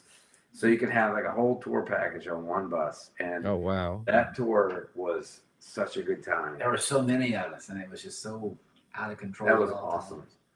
I don't know. It was awesome. For me, it was. There's a lot of video footage of that too. Yeah, a lot of memories. No shit. Jesus, man. It was wild. One loadout, we had to go up 3 different layers. People almost died. Yeah, we had to load our guitar player out one time. Like up this huge embankment. Yeah, he was too drunk to I do wore it. Ryan's drums as shoes one night. Yeah, he walked up one of the hills. It was pretty impressive. It was in Switzerland, where the hills are steep. The Alps. They are steep. The old Alps. Alps. Yeah, the old. This was with Darkest Hour. Yeah. Yeah. Deep river. We did a lot of touring. We toured a whole lot. Does that band still exist, or what's going on with that? We went to this this crazy place called Iowa one time too. Yeah. You ever been to Iowa? Yeah. I probably have once. I did a tour with Green Jelly once, and we played all over, like every state almost. Remember that place, Gabe's Oasis? You remember No. that place? That's in Iowa, right? We got 3 tires slashed there one time. Oof. And it was cold. You didn't have clout because you knew the Slipknot guys? We didn't know him then, probably. Oh, okay. Before. And actually, we still don't know him. Right. I can tell you wholeheartedly. Yeah, we may I have- don't know anybody. We else. may or may not have shared a golf cart with them on Ozfest. Yeah, we did. I don't know if they asked. I don't know if we asked. Yeah. They had a great golf cart though. Yeah. That was the end of the tour though. Darkest Hour didn't get a golf cart on Ozfest, but Slipknot did. They did. They Thought we may have ridden on one. Theirs. Yes. Maybe. We may or may I don't not have remember. played kickball. We did play kickball. There's footage of that. That tour was actually really good. Talk about good tours. I Yeah, mean, that when was you awesome. have Slayer, I don't know, every day like that. Yeah, that's pretty Slayer cool. every day is, You don't is fuck crucial. around with that. Yeah, that's really good stuff. Can't fuck with that. And the only yeah, go ahead. oh, Suicide. Fuck. Super Joint Ritual was on that tour too. So Phil and Selma would come out and talk a bunch of shit. We'd all go watch that. It's awesome. He's entertaining. Yeah, he's an entertaining guy. Did you meet him? Not really. No. Hank hung out with us a bunch. Hank the Third. He was in Super Oh, dude, yeah, that guy. I've heard some of really those albums. He puts out some really interesting Yeah, stuff. he was such a nice I guy. kept with him for a year or two after that tour because he was just so nice. I haven't talked to him in years, but I remember that he was always hanging out, always down, just kicking and be. He was really down to earth, just totally Nice. Yeah. Yeah, the only Ozfest I saw was I was really young. It was '97, and it was Ozzy opened for Black Sabbath, and it was when Mike Borden from Faith No More was playing with them. Oh, He wow. played both sets, and before that it was Typo Negative and Pantera, and Marilyn Manson got canceled for some reason. How was Pantera? It was awesome. Yeah. I mean, I was like, never saw them I was live. like 11 years old, but I was like, Yeah. fucking Typo, Pantera, holy shit. Who on the tour was 97? What's that? Peter Steele was 97 on that tour? He was 97. No, he saw it in 97. Oh, Yeah, he Ozfest saw 97, Pantera. yeah. 19? I think it was the second Ozfest tour. The second one? Okay. Yeah. I'm gonna, you know what? I hope I'm on Ozfest when I'm 97. That'd be awesome. Just come Well, back. I heard they're bringing it back. I don't Yeah. know if it's going to be a full tour, but Sharon's going to bring So, it back. yeah. He wants people to vote where it's gonna be in the U.S. Not to keep coming back. Iowa. So I'm gonna vote for my house. Yeah. I want it in my backyard. So if we can get enough people to vote, That would be good. well, Ozfest Why in my not? backyard. There was a knock fest. You can do a knock Sure, I can drive to Richmond. Check it out. Iron Reagan You're put only- a knock fest one time, and Oh, yeah. and we were in Bogota. Nice. Logan. How was that? It was great when we were done. Judas Priest started. It was the coolest thing I've ever seen. We were on another stage. Mm-hmm. And when we were done, Judas Priest started. He rode on a motorcycle. It was fucking badass. Yeah, I saw him do that. I saw Judas Priest once at a festival, and I also saw him solo opening for Iron Maiden. And he did the whole. You know who also really good live? Doro. I never seen her. Holy shit, Yeah. she's amazing live. She's more energy than maybe Bruce Dickinson and Ozzy combined. When the show was over, she was singing the in-between music on the mic as she was putting stuff away. It was fucking awesome. So, have you ever heard Anton Maiden? No, what's that? Oh, you need to check this out. So there was a GWAR. Maybe it might have been Sounds of the Underground. So GWAR always plays like they'll play the same like.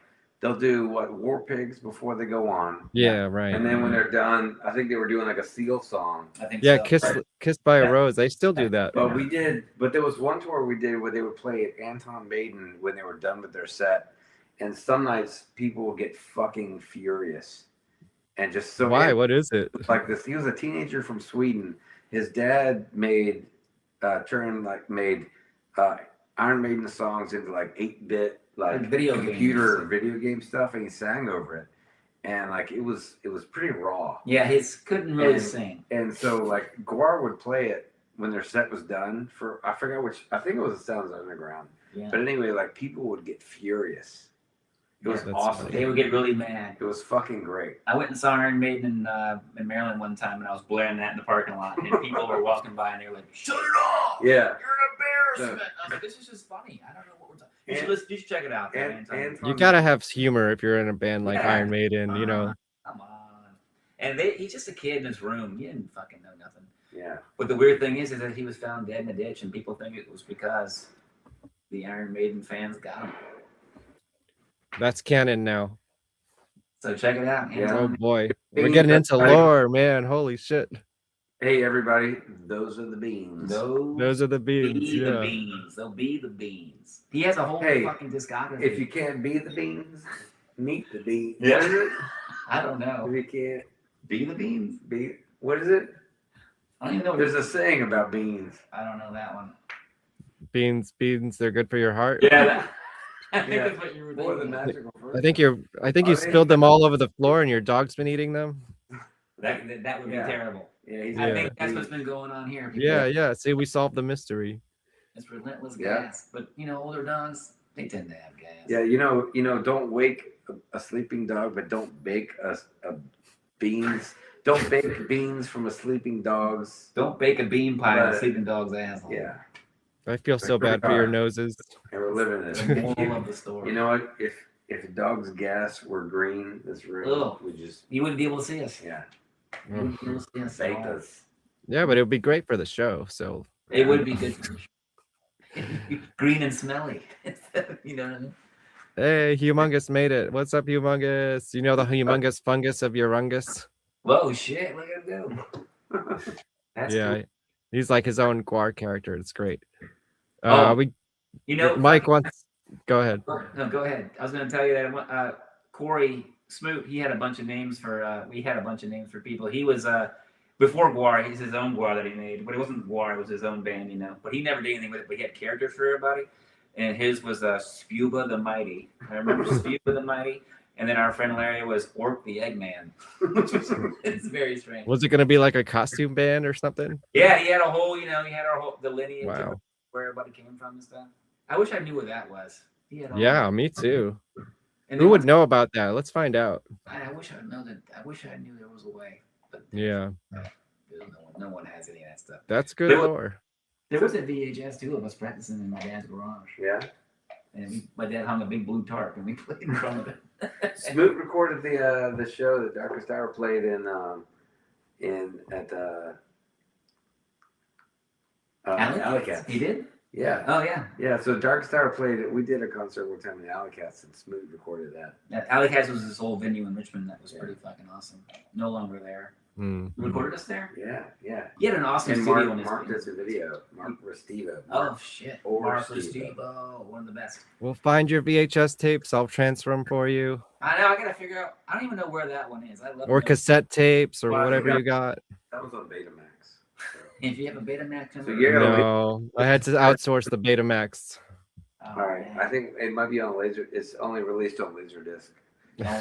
And yeah, I know we got to bring back laser discs. You know, like they're so big. Where are you gonna put them? well, or we could have it on a they're like the size of records. You could put them in record crates. Well, Lucy Speedball puts out a fucking record on a slice of pizza. So can we They convert a Betamax? You probably could. Didn't they do something like a video like a video game cartridge or something like that? Yeah, and they also like you can have a track on a pile of dog shit in a Tupperware bin. Yeah. See, people don't buy like I don't know if I've ever actually put this on a record player, but like you want it because you're supporting the artist. It doesn't matter if there's actually music on it or There's not. really cool art on the inside of that thing that you're not seeing. Have you ever listened to side 2? It sounds like Exactly. Which one? This? Yeah, no, you put the needle on side 2. Cool? Who did this photography? Do you But know? I think that's cool as shit. Put the Look needle. at Pete with the gun in his mouth. Oh, look, it's a blue one. Oh, look at that. That's cool. Blue vinyl.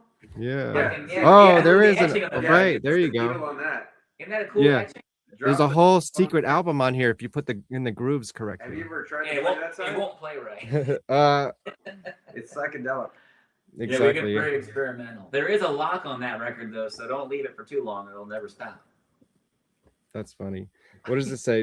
509-1133. What does that number mean? Do you have any idea?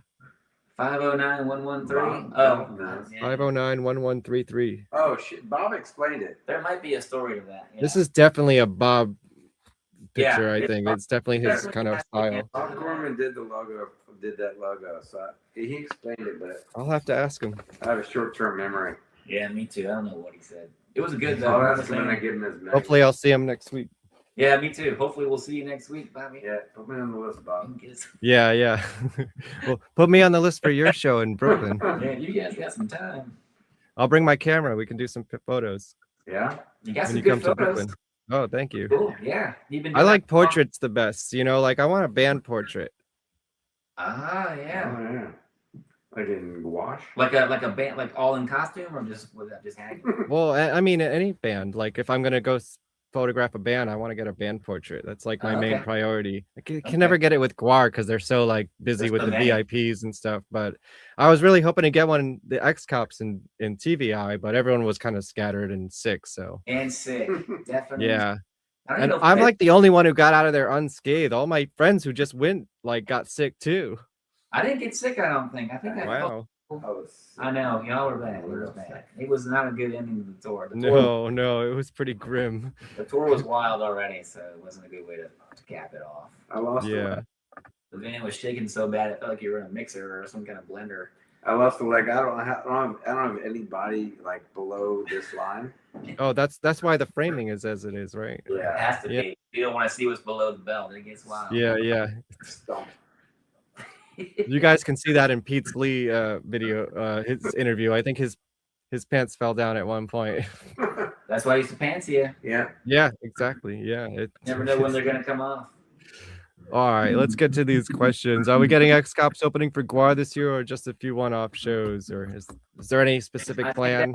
That's a good question. Yeah, the old It's valid. I think it's a valid question. We're working on that. We want to see the dog. Oh. Oh. Well, he's We not. got- He probably isn't gonna move. Yeah. Do you want me? You want to show? We can show him to you. Yeah. No pressure. Just the fans demand But it. just remember that this is lethal. This is a lethal dog. This is gonna be smell-o-vision. Aw. Look at him go, chilling. Man, yeah, the butt's just pointing right at you. I can Yeah, I see. mean it's aimed. It's on purpose too. The door, just on Mhm. purpose. Jesus. Wants us to know that he's there. I guess. She's there. He's there. I don't know. Thanks, Pete, for the donuts. Yeah, do Oh, people bring you donuts? We 'Cause do. you're We the do. X We Cops? It's on a rider. Yeah, you have to bring it. It's if you don't bring it, there's no. Can't do our show without the donuts. It's on a rider. Nice. Donuts and coffee. We get every day. donuts and coffee. Oh, here we go. 50 police 911 phone number. The last digits are the area code for officer down. Oh, there you Does go. that make sense? That does. Yeah. Yeah. We solved. Help. Thank you. We solved this. Help us. Now we don't have to ask Rob that question.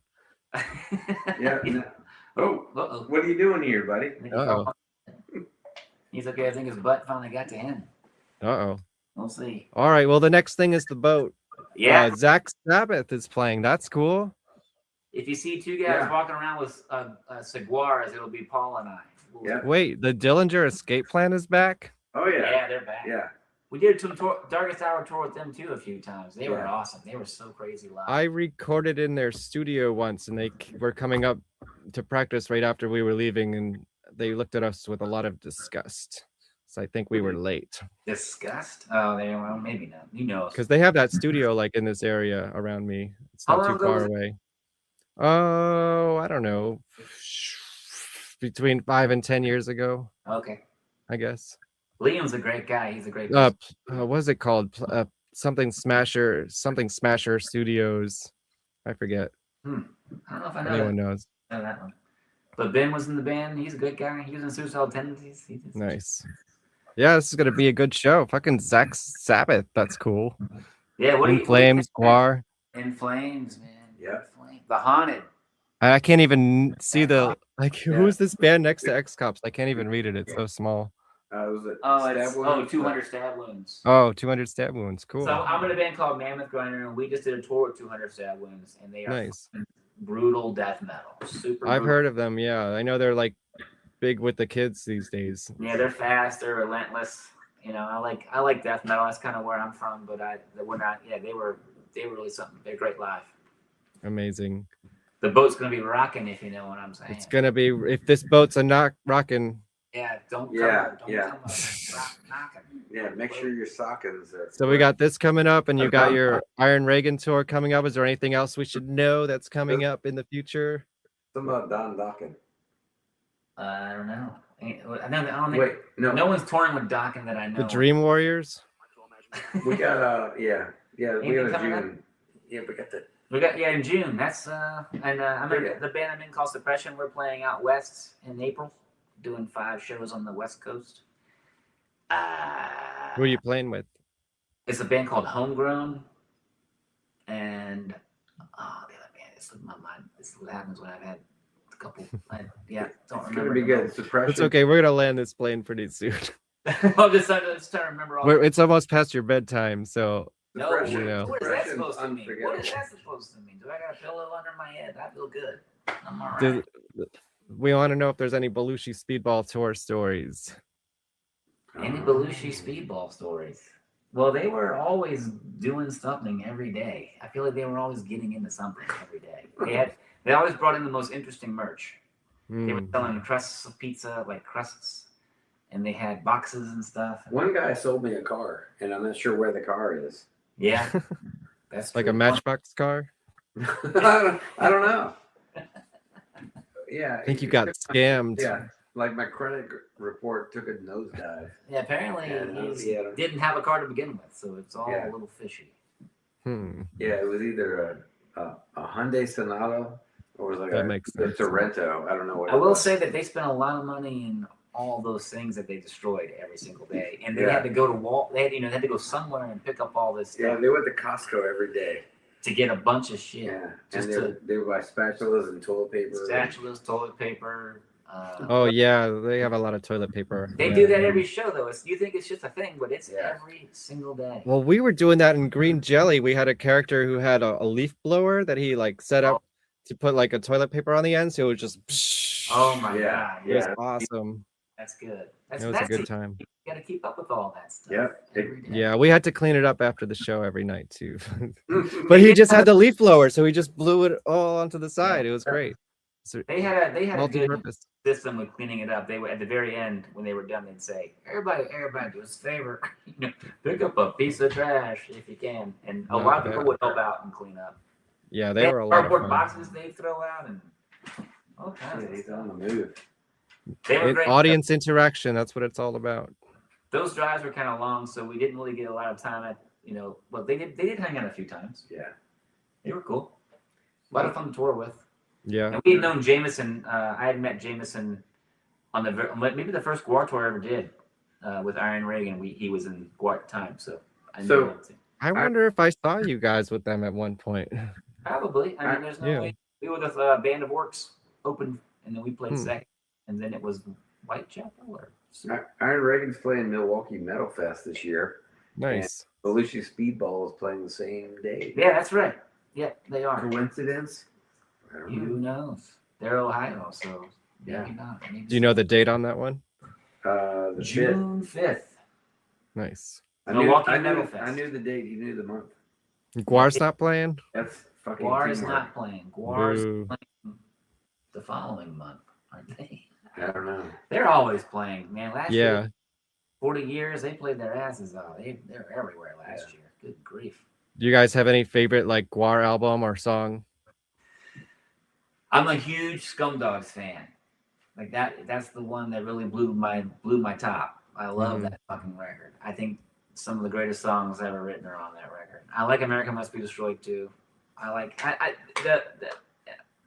and like, you know, I like Hello. I think that's a cool record too. I don't know. I think the early stuff is, you know, nostalgia is a motherfucker, right? But growing up, that's what I heard first, and all my friends were listening to that, and I'd say those records.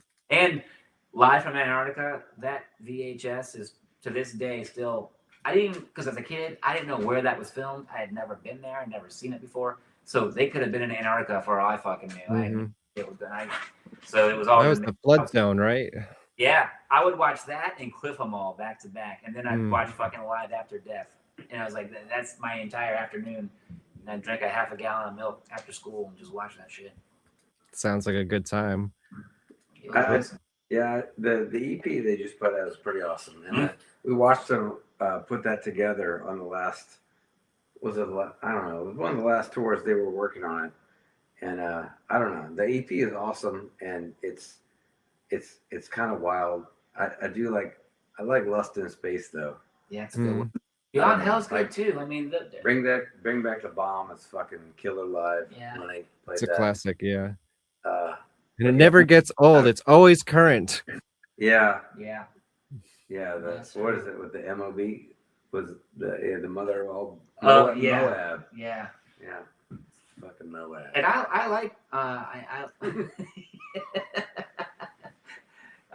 like the one they did it's the blue cover that was fucking pretty. This Toilet Earth? Yeah, I thought that was. Yeah, that's my favorite album of all time. Really? pretty much. Yeah. That's a good one too. And it was interesting. Like, I mean, that was Pete Lee's first record with the band, but he wasn't really in it for the songwriting yet, because all those songs were already pretty much written. And I heard that Tim Harris almost played all on that record instead. He did one song, but like, now I can't stop imagining that album, but all Tim Harris guitars would be incredible. I mean, as much as I love Pete, it's like that album's more like a Capone sort of style. I like how some of their records definitely went into those crazy worlds. Sometimes they would just. I think that one's like very unique. Yeah. Yeah, totally. Like new ones. I can't think of anything that sounds like that record. Tommy's a crazy guitar player, and all his bands are fucking psycho. So it's. Dude, did you ever see Cancer Christ? Yeah. Oh, you did? I never got to see him, but I was there. What an amazing! Like, I think that might be one of the best concept bands of all time. Cancer Christ. It's like watching those guys. It's like it wasn't just about watching those guys on stage. It was about watching the audience and those guys, because it was awesome. And it was crazy because like every night was different. Yeah, they were. They could have been the same every night, but the audience made it different. So it was the interaction. And I wish I got to see him. Spread the blood on people too, which I thought was really cool. And and Tommy too on that tour, he was Brent was showing him stuff. Right. We didn't know nothing, but you can kind of tell when something's happening. And Tommy came out and played solo on that tour on one of the songs, and it was fucking awesome. And we kind of saw that something was brewing. Yeah, Brent told us all about it. I got the exclusive first interview after he left the band. Oh, you did? Oh, cool. Yeah. He was. I don't know. He was like mentoring him the entire way. Yeah, they kind of like he was, and Tommy always wanted to be in GWAR, so it was perfect. Yeah. I love. Yeah, you could definitely hear his influence on the new stuff. It's like he's got odorous tattooed on his ass. He's got that from the milk carton. That's he's got the aloha monkey, but it's odorous, right? Yeah, no, he's got the. No, it's from the. That would be cool as shit, though. It's from the milk. Tommy's great, yeah. I actually had him on my regular podcasts. I have another show just called the GWARPod, like a year before he was in GWAR when he was just doing Squid Pisser and that. So I was like ahead of the curve on that one. Yeah, that's cool. He's So a good now it's guy. an honorary GWARPod episode, but he wasn't not in GWAR yet. And he did it with the Squid Pisser mask on the whole time and everything. Oh, he did? Oh yeah. He's a good gent. Yeah, Yeah. a fun I like performer. I like that youthful energy, youthful compared to the other guys in the band who are 40 million years old or whatever. Yeah, I think I think it spring gives those guys a little bit of spring. Yeah, when someone comes in excited like that, who wants to create all new music and also loves where the band has been and come from, and he comes in with like, I want to make this, that's probably very exciting for everybody. I think. It's funny, like, when he was doing his cartoon work before that, he was part of the GWAR cartoon with Weird Al. Have you ever see that? Oh, the no. animated Tales of GWAR, and he actually voiced a Maximus character before he was a Maximus character. Hey, that's cool. So there's like a long line of like, this was destined to happen. In the works, yeah. Absolutely. That's really cool. Well, he's deserving, and he loves it as much as he proves it every night. He loves it. He loves playing, doing it. What does this say? See them play with them again. Shout out to Parties Over by X-Cops. Yeah, you guys can't do that one anymore, right? No, that's the one song that retired. Yeah, we were. Yeah, it's like a jersey, like a. Are there any other X-Cops songs that you haven't played yet that you want to bring back to the set, or? They were talking about. So they did a 7-inch a few years, like. Oh yes, that's my favorite stuff. We did play a song off of that though. Yes, you did. Yeah, that was great. But that's the only one song I think that they really enjoyed doing. Yeah, I think that Junkie and Beat You Down. Yeah, Beat You Down is something we played live, but Junkie, I think Pete really wants to do that, but I don't think we've learned it. Yeah. No. I love the EP. It's like way more of a punk rock side to them, Beat You Down is fun to play. Yeah, definitely. Another and one. Then you did the Dead Kennedys cover, which was awesome. Yeah. That's Police Truck. Yeah, that's such a great song too. Yeah. You heard Jello had a stroke like last week? I know, I heard that. Yeah. Fucking sucks. Yeah. Shortly after Dead Kennedy said yes to the Trump festival. Fine. And then they were like, we're not leaving. And then the whole thing got canceled anyways. And then fucking Jello was like, that's why I'll never be in that band. And then he had a fucking stroke and killed him. Goddamn, they're trying to kill him. It's yeah. Good. And Peligro, he's man, not dead yet. Drummers of all time, man. Oh yeah, absolutely. Oh, another R.I.P. But yeah, man, I fucking love that drummer. He's so good. Playing that song. In God We Trust is just like. Yeah, incredible record, hands down. Yeah, all the way through. I'm a huge Dead Kennedys fan, so. Yeah, that stuff's great. Mm-hmm. I wish I saw them with Jello. That's something else. Yeah, go buy my stuff. You guys, I finally put all my stuff on Discogs, and it's for exorbitant prices because I don't actually want to sell it. But if someone wants to buy my GWAR shit for like $3,000 a pop, what are you selling for $3,000 a testicle? Because I don't actually want to sell it, but like if someone wants to buy it for that amount, go ahead, dude. Go buy your Dave Brocky Experience albums from me or whatever. Oh yeah. Yeah, Darkest Hour played it one time in Worcester, Mass. And Worcester, Mass. DBX was playing down the street. Yeah. We finished our set, and I like scuttled down the street and saw them. I think it was the only time. Did I go with you? Yeah. I think I did. I think you did. So it was like the only time I've ever seen them live, and it was. I'll take your $1,000. Fucking awesome. And it was just like seeing like a kid in middle school, and he was like on top of like bar tables and shit. And yeah, I never got to see it. I saw him at fucking at Canal Club upstairs, and they shaved Dave's head on stage because he was pinning his hair. His hair was long as shit, and they just fucking shaved his goddamn head right there on fucking stage. Yeah. They were awesome. And also when you see seeing Dirks and Brocky up there with no no shit weighing them down, like playing just what they want to play. You can really see Dirk's facial expressions. Yeah, they're having so much fun. And like if you don't Brad back there fucking rocking and having a great time. And also if you haven't realized yet how awesome of musicians all the guys in GWAR are, when you see Rog play live, I saw him on a boat around Manhattan. That's cool. Those guys are fucking amazing musicians. You really get to see, what They were supposed to play at St. Vitus in Brooklyn, but then the pandemic happened, and then the club closed down. Damn, that's. Did you ever play at St. Vitus in Brooklyn? Oh yeah, many times. Yeah, times. that place was great. Yeah, that place. It kept seeming like it was getting smaller and smaller every time I went there, but. I was in this. But now it's now it's like TVI is kind of like where all the parties went after that. Yeah, exactly. I think, and they still do what the St. Vitus Presents or whatever. Yeah. Which is cool, but I really do miss that spot. It was so dark you couldn't see anything. You'd always fallen over shit. But I really enjoyed that place. What bands did you play at St. Vitus with? I think every band I've ever been in, except yeah, I think everybody. I've seen some really great shows there. I saw the Meatmen there. I saw Doyle there once. You did? Yeah. Cool. Yeah. One time they kicked us out. We played there and they kicked us out fast because Refused came and played a unannounced show there. Like, so, and it was already a line fucking 2 goddamn blocks long to get into this thing. They're like, y'all gotta go. Mm-hmm. We're like, wait a minute, we have all this free beer. We can't just leave it here. Right. We're in the basement, man. Come on. Yo, that basement is tiny. I met Lydia Lunch in that basement, and she put my hand on her boob. It was awesome. Who did? Lydia Lunch. Oh man, that's cool. Man, you know, I was like, as I came from outside where it was cold and it was really hot in the basement, and she's like, "Oh, that feels so good." I'm like, "Okay, cool. Yeah, I like this." Have you met Weasel Walter, who plays with her sometimes? I may have that night. I'm not sure. He's talking about like freaky, crazy ass music. That guy is one of the most freaky, craziest drummers there are. He's been in so many awesome fucking bands. But he played guitar on Lydia Lunch for a little while. But he's I'm not sure who played with her. Really fucking great drummer.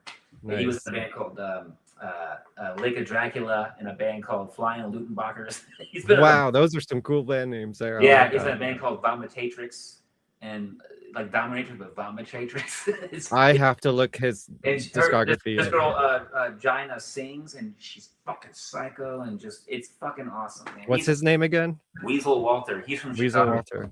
Yeah, he played with Lydia Lunch for a while. Great guy. Awesome. He's involved with. You talk about weird ass freak music. Go down his rabbit hole. He was a fucking like a huge noise conglomerate thing called To Live and Shave in L.A. And I've heard of that. Yeah, I think Andrew WK was in that for a second. WK, Tom Smith is he's the head, and this guy Rat Bastard from Miami who plays this crazy guitar weird shit. And Thurston Moore was in it too for a little while. And they did a whole bunch of shit. Like Tom been doing it since the 70s, but he passed away. But so no more of that. But man, that is another whole fucking just group of people who are sonically psycho in the best. I'm gonna look them up. Yeah. Live in Shape. They have so much shit. Unfortunately, nothing on Spotify, nothing like that. You got to go on YouTube. Go to YouTube. Look up a song called "Piss My Heart." It was done in the early '80s, and it's all tape loops. So it's just fucking so well done because it's all organically cut and on tape. It's old cool. School, like the Beatles. Yeah, kind of like Residents did that shit too. Like loop the fucking, on that Meet the Residents record and Third Rock and Roll. They're just looping all that shit. Just like that. Very cool stuff. And Dirks is an amazing cook. Made one of the best sauces I've ever had on my life. Interview Dirks. Tell him to have more parties. He has the best food of all. Well, tell Dirks to come on the show. I'm not going to bother him about it. He definitely knows. Every time I see him, he's like, oh shit, he's here at the window. Oh my god. Yeah, I know. Oh my god, it's Ray Romano. I think he'd be great. For real, one of the best. Johnny Kelly. Yeah, well, we could be there for like moral support. Yeah, we'll just sit in the background and not say a word. Yeah, we've already said it. That would be great. He did start doing podcasts recently, so maybe he's. You know what? If I had known that he hadn't done this before, I would have been like, come with me right now and do this. I know, we would have picked him up. Yeah, I would have been like, come do it with us. We should, man. That would have been perfect. Yeah, he's a beautiful. Everyone knows they're gonna peer pressure him, but it's not gonna come from me. I want it to come from everybody else. Honestly, he probably has so much cool shit between GWAR and X Cops that I know. He would get his way. I think he needs to come here alone and tell his tales. I think. Yeah, and I'm. Wonderful man. This is a safe space for him. Like, come on, Dirks. Yeah, give him I think once he eases into it, I think he'll be on a roll. I'm sure we'll talk for 3 hours. Have you seen the GWAR whiskey bottles? Yes. Oh man, I couldn't afford them. He's got a couple of them, and he'll pour a little bit now and again from the ball sack from the ball sack jar. Nice. And it's Yeah. always, you feel really special when he's like, do you want to do a shot? And he goes like this. He goes like way in the back. You're like, are you? He's like, here we go. He's like, no, you didn't even say it. There's no word. At the slave pit. He's like, yeah, he's like, it's at his house. Oh, So okay. he also just cooks so much awesome food. Yeah. He made a lobster there one time. Everybody named it Fernando. We were all didn't want to see him go, but we were hungry. The burnt tips? Is that what you call them? Yeah, I had the burnt tips at his yeah. house. The best Venice I've ever had is at Dirk's house. See, I gotta go to the Guar bar too. I've never been to the Guar bar. You never wait. You've never been to the Guar? Yeah, you gotta. I live in New York. So that's not that far. That's I not- know. I gotta make a pilgrimage out there You one have day. thousands of dollars of You Guar could stuff come- on you it. could come You down- come down. You could come take down off. this week. I know. Guar Yeah, is you should playing. come down and see Guar in Richmond Guar in and Richmond? go to the fucking bar. It's a One of thing. these days, I'm gonna go do the pilgrimage. But Yeah. it's a thing. One of these days, Eugene. Like, but I want the Guar to be in town so I can maybe go visit the slave pit and stuff. Sorry, well, You need to do it. You got to get there Yeah. later. There's cool photos there. A lot of their old stuff is like up on the walls. it's and the stuff. pilgrimage. Aw.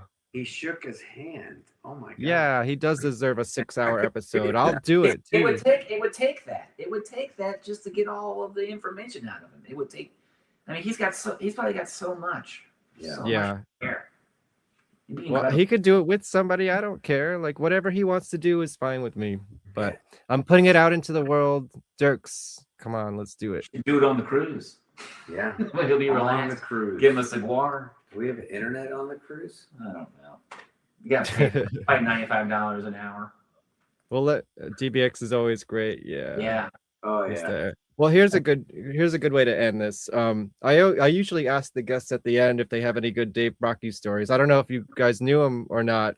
Did you know Dave? And do you have any good Dave stories Yeah, got a couple. that you're allowed to tell on air? You got any? You got any? Just I don't know. Just being around him was special. Just I don't know. You always knew when he was around, that's for sure. There was an energy in the room. I would say for me, there was this place called Twisters, and they had karaoke night, and no one ever went for some reason, but I live really close, so I'd go. And it was a rock bar, so just, and he would go in there and sing karaoke, but he would change the words to all the songs, and they were fucking amazing. So and you just show up and he'd be there doing karaoke? yeah, but he would That's change the words to insane. but it was, flawless, all like about flatulence and whatever else he was thinking about. It was fucking awesome on the fly, just making these words up as he went, and that shit was great. I do remember. Yeah. So I went to go see the Mentors one time. I saw them once. Years ago in Richmond. So the Mentors, like El Duce tried to bring like two of my friends on the bus. Oh, when El Duce was still alive? Well, yeah, when he thought This is a long time he thought they were Yeah, that's a long time like, ago. I had like two friends from high school who had long blonde hair, and they were like dudes who couldn't grow beards yet. And he was like, "How about I take y'all on the bus and show y'all the rock and roll treatment?" And like one dude looks over at the other dude's like, "Yeah." The other dude's like, No. Yeah. So because like El Duce thought they were females, but anyway, they played. So when they played Donkey Dick. So El Duce pulls out this big black dildo. Dave Brocky, like somebody had like a switchblade or something. Dave Brocky grabs it and runs up and fucking just like swings it and cuts the dildo in half, and is like running around the room with this big black dildo on his head while Mentors are playing Donkey Dick. That's incredible. Awesome. That's It was like- good. so the Mentors had to buy a new Donkey Dick before the next date of the tour. Was Duce Because still it- playing drums, or was he just singing at that Brocky. point? Who's that? El Duce, was he still playing drums, or was he just singing at that No, point? he was singing. Yeah, he Yeah. didn't have the drums coated in pornographic material at that point. Did you see the El Duce tapes documentary? No, I didn't. Oh, you should see it. They found, I guess it's all based on this footage that was never seen before, like interviews from back in the day. Someone was making a documentary about them back in the day and never finished it, I guess. And there's interviews with early GWAR from the early 90s on the bus talking about El Duce, like young Mike Bishop, like when he was probably 20 something years old, It's That's awesome. Yeah, highly recommended. And one last quick Dave Brockie story is one time Iron Reagan toured with GWAR years ago, and on that tour he developed a whole new character, a whole new persona. He loved Iron Reagan. I don't know why, he just did. But so every time we played, he would stay side stage, no shirt, camouflage pants, and he'd wear a fucking black like ski mask that sometimes had tentacles. I don't know. But then he called himself the Living Skull. And while we were playing, he would take full bottles of whiskey and throw them at us. And we had to catch him. Like, he was like, heads up, and throw them. We'd catch him, take a shot, and throw him back or slap him back. And every night he did this. He was getting in trouble for it, too. Everybody was not happy about this. But we would tell him to stop. You can't do anything like that. You can't tell him to stop. But he did it every night, and there's some great photos or video of him. It's on YouTube somewhere, and he's watching us at 930 Club side stage, got the fucking ski mask on, no shirt, fucking camouflage pants, and our friend just puts the bottle of whiskey on top of his head, and it sits there for I think an entire song, and then as soon as it's over, he's fucking gets. This is on YouTube, you said? It's on YouTube somewhere. Yeah, it's like a snippet. It's fucking weird. And Glenn Coco took the footage. Happy birthday to Glenn Coco, too. Happy birthday, Glenn Coco. Who's Glenn Coco? So, yeah, he's awesome. He should tell him happy birthday. But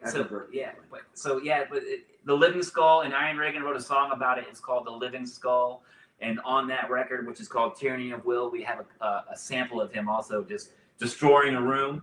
And then someone goes, dude, are you okay? And he goes, I'm just trying to have a good time. So that's like one of the samples. Man, that dog blew ass again. I'm telling you, this dog is on fire tonight. I know, I gotta get you out of this room. It's like napalm. No, I mean, he's got his phone number on his collar too. Woo, yeah, someone should call a fucking. And it's 804 area code, just like this guy's. Is there a fart police? Like his handle. If you're part of the fart police, we fucking need some more members of Dex Cops. Please come on in and apply. $50,000 signing bonus. We'll pay all your school and student, all your student debt. We need an ICE officer. That's what we're missing. Oh yeah, that could be the next tour. Like, you gotta know. do something with the ice thing, Yeah. You should have the guys come out. X-Ice. Yeah, just fucking Ooh, an X-Cop spin-off band. X-Ice. That's concept right there. Yeah, I like it. You're in it, right? Yes, I am. I'll do it. I'll drive down to Richmond to rehearse with you guys. That's right. Yeah, come on down. I've got a place to practice. You'll go to GWARPod. Nice. Mike said meet him for food and drinks at GWAR Wednesday or Tuesday. Yeah. Hey man, sounds good. Yeah, sounds good. There. Yeah, really good. X-Cops, Typo, DBX, Crowbar, Devin Townsend, Super Show at the End of the World. I would love to typo negative. Yeah. I don't know how you're gonna do a typo negative now, but you know. Well, if it's on a boat, then yeah. Yeah. I think people will go on a boat anytime. That's what I think. No one's But Pete Steele is long gone. Well, he might be on the boat. Yeah, this might be a hologram of him on the boat. Yeah. Oh, Pete Steele hologram. And we might have Carnivore on the boat too. That would be cool. Well, there's Carnivore AD now. Oh, is there? You know about that? Yeah, I saw them a couple times. I saw Carnivore once, not the original incarnation, but like when he came back in the 2000s. Yeah, it was great stuff. Honestly, if we want to thank Lamb of God for having us on the boat, because that's been a dream of Paul and us for a long time. Yeah, because we're talking about going on a cruise and playing some metal at the same time. So thank you, Lamb of God, for having us. We really freaking appreciate it. I'm gonna blow the horn. Yeah. And where's this boat departing from? Florida. And it gets back to Florida. That's all I know so far. But Gotcha. I'm gonna have a birthday on that boat. I'm looking forward. Yeah, it's gonna be great. It's perfect because all the bands are gonna be. I can't wait to see Dylan Escape playing End in Flames and the Haunted too. Yeah. That's a fucking sick lineup, and Lamb of God's they always deliver. So I don't know if you get your ticket to the boat, but I hope that we play before the boat. We're working on some stuff. I hope so. Stay tuned. Stay tuned. Stay tuned. I hope you stay tuned because we got. Go ahead. Stay tuned for more X-Cops. We got music in the works. We got records. We got songs written, and Pete's coming up end of April. We're gonna write some more stuff and hopefully get something out soon and get back on the road. Hell yeah, that's what I want to hear. So let me promote some new shows coming up. What do you guys know about Ghoul? Oh, we know a lot about Ghoul. Tell me, what should I ask Ghoul? What should you ask them? Yes. Jesus. What do you ask Ghoul? What's the square root of 69? Yeah. Man, I don't know. There are a lot of answers. Ross is a very interesting guy. He probably has a lot of cool shit to talk about. And honestly, They're also amazing live. They've taken Iron Reagan out a couple times. They're really cool. Hope to do some shows with X-Cops with them too. We're hoping to do something with them soon, which would be I a saw lot. them once. It was Halloween night. Guar, Doyle, and Ghoul. Oh, that's a good show. It was a good show, yeah. Yeah, that's at awesome. Irving Plaza. Well, they're coming on here when? Next Sunday? Or Sunday the 29th. Sunday. Hey, well, you only have to, at least you only have to pay for half a seat. Who's coming on? I have no idea. Oh, that's awesome. Even better. Oh no, do you pay for the whole seat? Only use I'm hoping he's going to be in character. We'll figure it out beforehand. I don't know. You put your only use the edge. You'll pay for the whole seat. That's a monster truck. And then they were so popular and they want to say more. The Alternatives are coming back. Oh, that's a Richmond band, right? Yeah. They were all Guar at one point. Like they were the early, like they wrote pretty much all of Hello kind of thing. Really? Yeah. You got to watch my GWARPod episodes. It was great. Chris Bopes. Yep. Jim Thompson and Greg Ottinger. Oh, So Hot New Dance is the band I was in. Chris Bopes was at one point. Yeah, he was like coming in. Oh yeah. Yeah, when the band was sort of like flailing. Mm-hmm. Yeah, we had one song. Him come in when Bopes came in. He used to work at a bar called Banana. No, it was called Bavaria. He got let go because he had a very he wore an outfit for Halloween one year. I know about it. I haven't asked him about it. I don't know if I want to talk about that on the show. I don't think you have to ask him. I think it's okay. You think I should ask him about that? Oh yeah. That's What's the bar called? I know about his Halloween outfit. Yeah. You know, he was in Death Piggy for a minute. Yeah, he was definitely in Death Piggy. Yeah. Definitely in Death Piggy. And then announcing Liz Fairbairn. I don't know if I said her last name wrong, but she was the ex-manager of GWAR in the 90s. And there she is with GWAR and Dave Rocky. Are they wearing golden fucking... I think this is... Would they win? Is that the prom? I think that might be the prom picture or the Grammys picture. They have fucking medals on, like won the Olympics or something. They kind of look like grannies. It did look I think that might be the Grammy picture. Yeah, I don't know if they won, but maybe they got some participation trophies. They were the grannies. That was nice. Yeah. So how long? So so she was the ex-manager. Yeah, she did like I probably till like 96 or so. You know what? Hey, Wow, if anybody's out there, ex-cops is looking for an ex-manager. Yeah. That's funny. Like Sleazy for X-Cops. Yeah. Yeah. Sleazy P. You know Sleazy P. Yeah, I worked with Sleazy P one time. I got a job. It was like around Christmas time. And there was like this place called Christmas Town. Oh, I don't know. So I was like, were you an elf? I had this job where I was like spraying flame retardant like squirt spray on trees. You can't say And that. Sleazy P was like working with me, and I was like he was not happy with that job, and I wasn't either. But yeah, he was more vocal about it than I was. What's his name? Don DeLuise. Yeah. Don Draculich. Yeah. So we were squirting. Yeah, he was one of the first guests on the show. Wow, it was a terrible job, but yeah, we worked together for one day, one time. That's funny. How much does his hair weigh? Did you ask him that? How much does that fucking weigh on his head? How much does that weigh?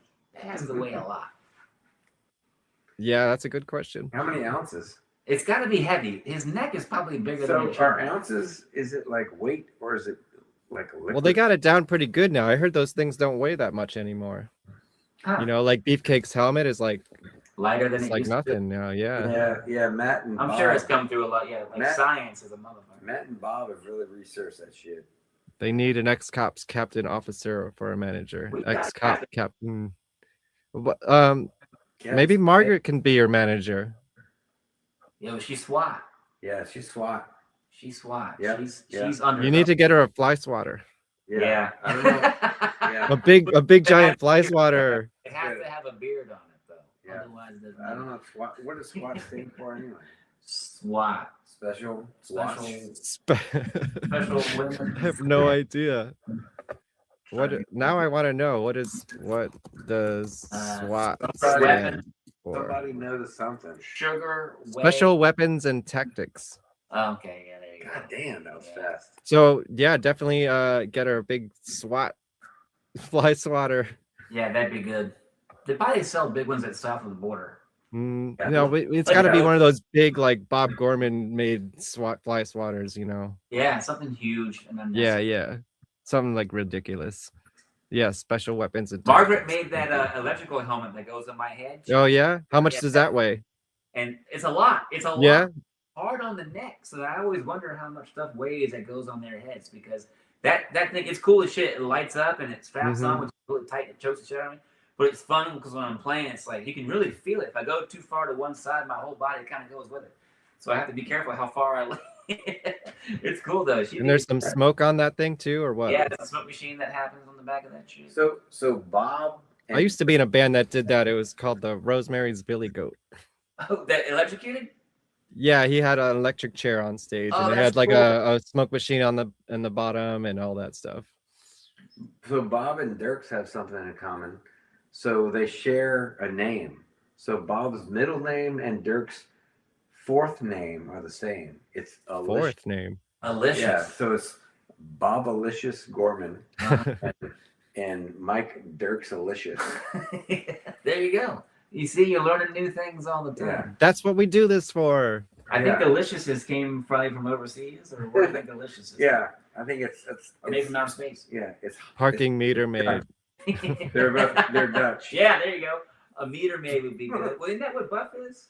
Isn't Biff Buff? Is Biff Buff a meter? Biff He's a Buff. bike cop. He's a bike cop. He's a bike cop. Oh yeah, because he's got that like helmet. San Diego. He's SoCal. Yeah, he's SoCal beef. Yeah, SoCal meat. He's SoCal, man. Meter maid. Hilarious. We almost have that. It's close. It's close. Yeah. But we do need a nice. We're developing some ideas here. It's good. It's good. No, it's always good to keep the ball rolling. Don't talk about it, do it. That's the motto. That's what they do. Yeah. I will tell you. They got an idea, they try it once. It doesn't work, they don't, they try it at least. They at least try it. Exactly. Amazing. I gotta promote this on my normal show on Thursday. If you are into cool conceptual artists who are not necessarily heavy metal, Emily Autumn is coming on the show. Do you know anything about Emily Autumn? No. Tell me more. She's like, I guess her genre is Victorian industrial, but it's more like Broadway at a punk show, I guess. I don't know. It's like, yeah, Like it's musical, a like whole musical style of music, but punk or something. yeah, like her goal is to have like a Broadway show and not like a touring show. But it's taken like 20 years, I guess. I don't know. She wrote a book. There's whole concepts albums about her time in an asylum, and she used to play with Billy Corgan and Courtney Love. And That name looks so familiar, and I honestly think that I have this old hard drive that has some of her music on it. maybe, Because yeah. she's been around for a while, right? Her album Opheliac is turning 20. Yeah, it's 20 years I old have now. that record. Yeah, it's great. You should listen to it again. Yeah, because I think I got it from the whim. There was this awesome fucking website called I'll think of it in a minute. But there was always something there that was Opium Hum. But he would post these awesome fucking records from all genres, and I think he did post in Wait, my computer is actually being held up by the book here. Let me see if I can grab it. It's really impressive. We got This shaky- world she's built. Shaky cam. This is what happens. Look at this is her book, New York. That's her book. The Asylum for Wayward Victorian Girls. It's like 300 pages. It's every page is like hospital notes from the story and journal entries and lewd pictures. It's really phenomenal. And you've got her interviewed. What are you gonna ask her? I mean, there's probably so much. Oh my God, I'm gonna ask her so many things. I actually interviewed her like almost 20 years ago for my old web TV show. So, and GWAR was on it too. I interviewed Odorous Youngest. So go that's check cool. it out. Yeah. Awesome. So I'm like, I think it's her first interview in like 10 years, and we're gonna find out what the fuck she's up to. And Yeah, I it's mean, always something interesting. First interview in 10 years. Guys, subscribe to this channel. I'm always doing interesting interviews, even if it's not GWAR related. It's awesome. And then I got my local punk friends. You guys have never heard of this band. The date's gonna change, but come back for Three Monkeys Named Bob. Isn't that like the best band name you've ever heard? That's pretty damn good. Look how Yeah. high I can There do. they are. Oh, and have you heard of Trump Card? No. Well, I was always wondering, like, well, the dead Kennedys are the dead, not quite the dead Kennedys anymore, but where's this new breed of political parody punk rock? And I found it. It's a Trump card. Okay. So we're gonna find out what that's all about. So you don't know? Have you've heard? There's no, they have some albums. I got them right here. Let's see. This one's Cult 45. And this one's Use Your Collusion, which is actually a GWAR joke. I don't know who used it first.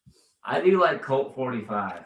Yeah, Cult 45. It's there's a wealth of things to write about. I think there's something new to write about every day with this administration. So they are on a roll right now. Yeah, they're on a roll. A lot of good bits right now. Everybody get to while you can, because they're coming in. Exactly. Yeah. And of course, come check out some of the recent episodes. Sarah Squirm from Saturday Night Live. It was incredible. Yeah, that's pretty fucking awesome. Yeah, I couldn't believe she said yes to do this stupid GWAR show for me. I think it's great when you love GWAR though. That's the thing y'all have in common. Yeah, exactly. And she died at the New York show in Times Square at the Palladium, so I got to witness that myself. That's cool. It was awesome. Go check out Scott Bryan, Kurt Ballou from Converge, Tim Harris, Faith No GWAR. That's Piggy D from Fill my heart. yeah. Brad Roberts, of course, Hunter Jackson, Bob Gorman. Oh, and look at these guys were on the show. You should check it out. Not too bad. You might learn something new. Yeah. And that's something new. That's all I got. You have any last insights for us? Last insights. Yeah. Don't disappoint me now. This is it. Yeah. I know the Dave question was really usually the last thing, but we kind of went beyond that a little bit. So. Well, I mean, we need a new. This is like the after post-credits scene right now.